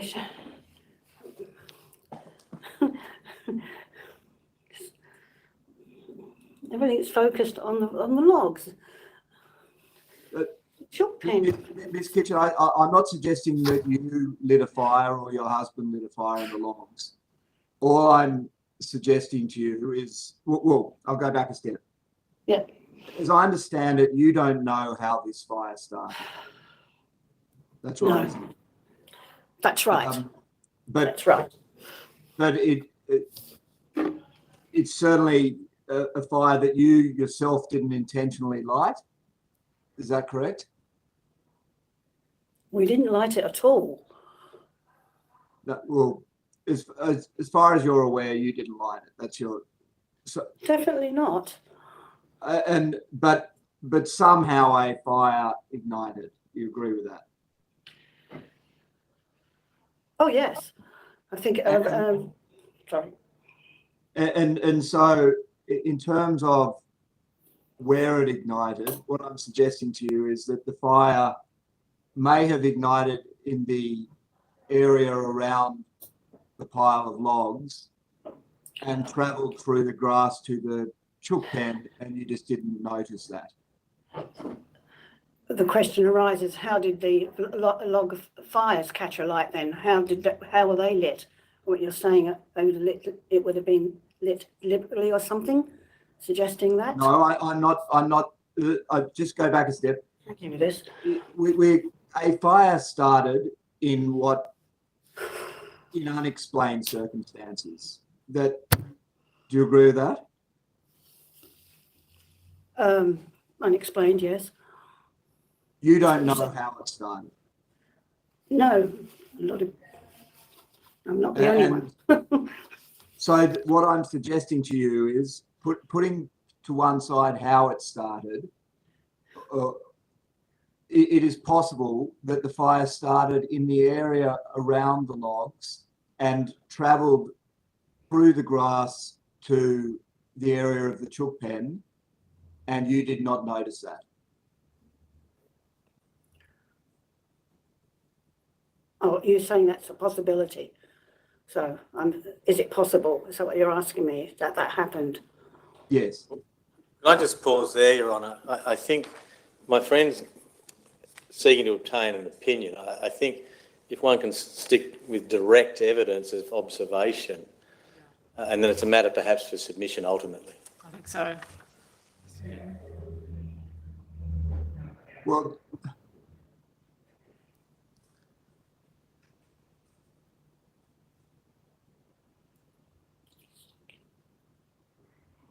And it's a question of fairness. There are a number of possibilities, as had been conceded by witnesses today. Yes. Thank you. More qualified than this particular witness. Good point. I don't know that you can take it much further, Mr. Newton. no, Your Honour, then as a matter of fairness, really, I'm putting the proposition to this witness because ultimately that will be a matter that I will be submitting to Your Honour. And I'm making it clear that I'm not making any allegation against Ms. Kinchin that she or her husband indeed lit that fire, because I have no basis to do so. Yes, I understand. Yes, I have no further questions, Your Honour. Thanks very much, Mr. Newton. Anything arising? Nothing arising.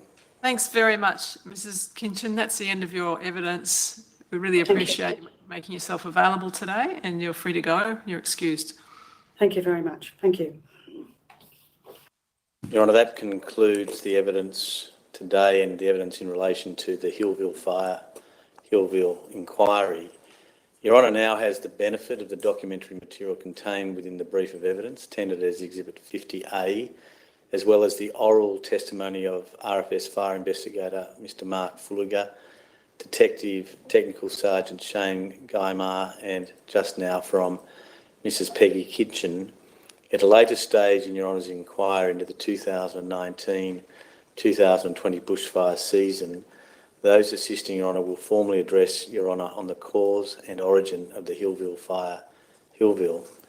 In that regard, I can foreshadow now that a formal submission is likely to be made that the fire commenced on or before Thursday, 7 November 2019, on private property at 120 Marylands Close, with the suspected area of origin in a partially cleared small paddock just to the east and south of the farmhouse, as agreed by Senior Constable Kemp and Mr Fulliger, with the specific origin as identified by Mr Fulliger approximately 5 metres from the gate at grid reference 401599.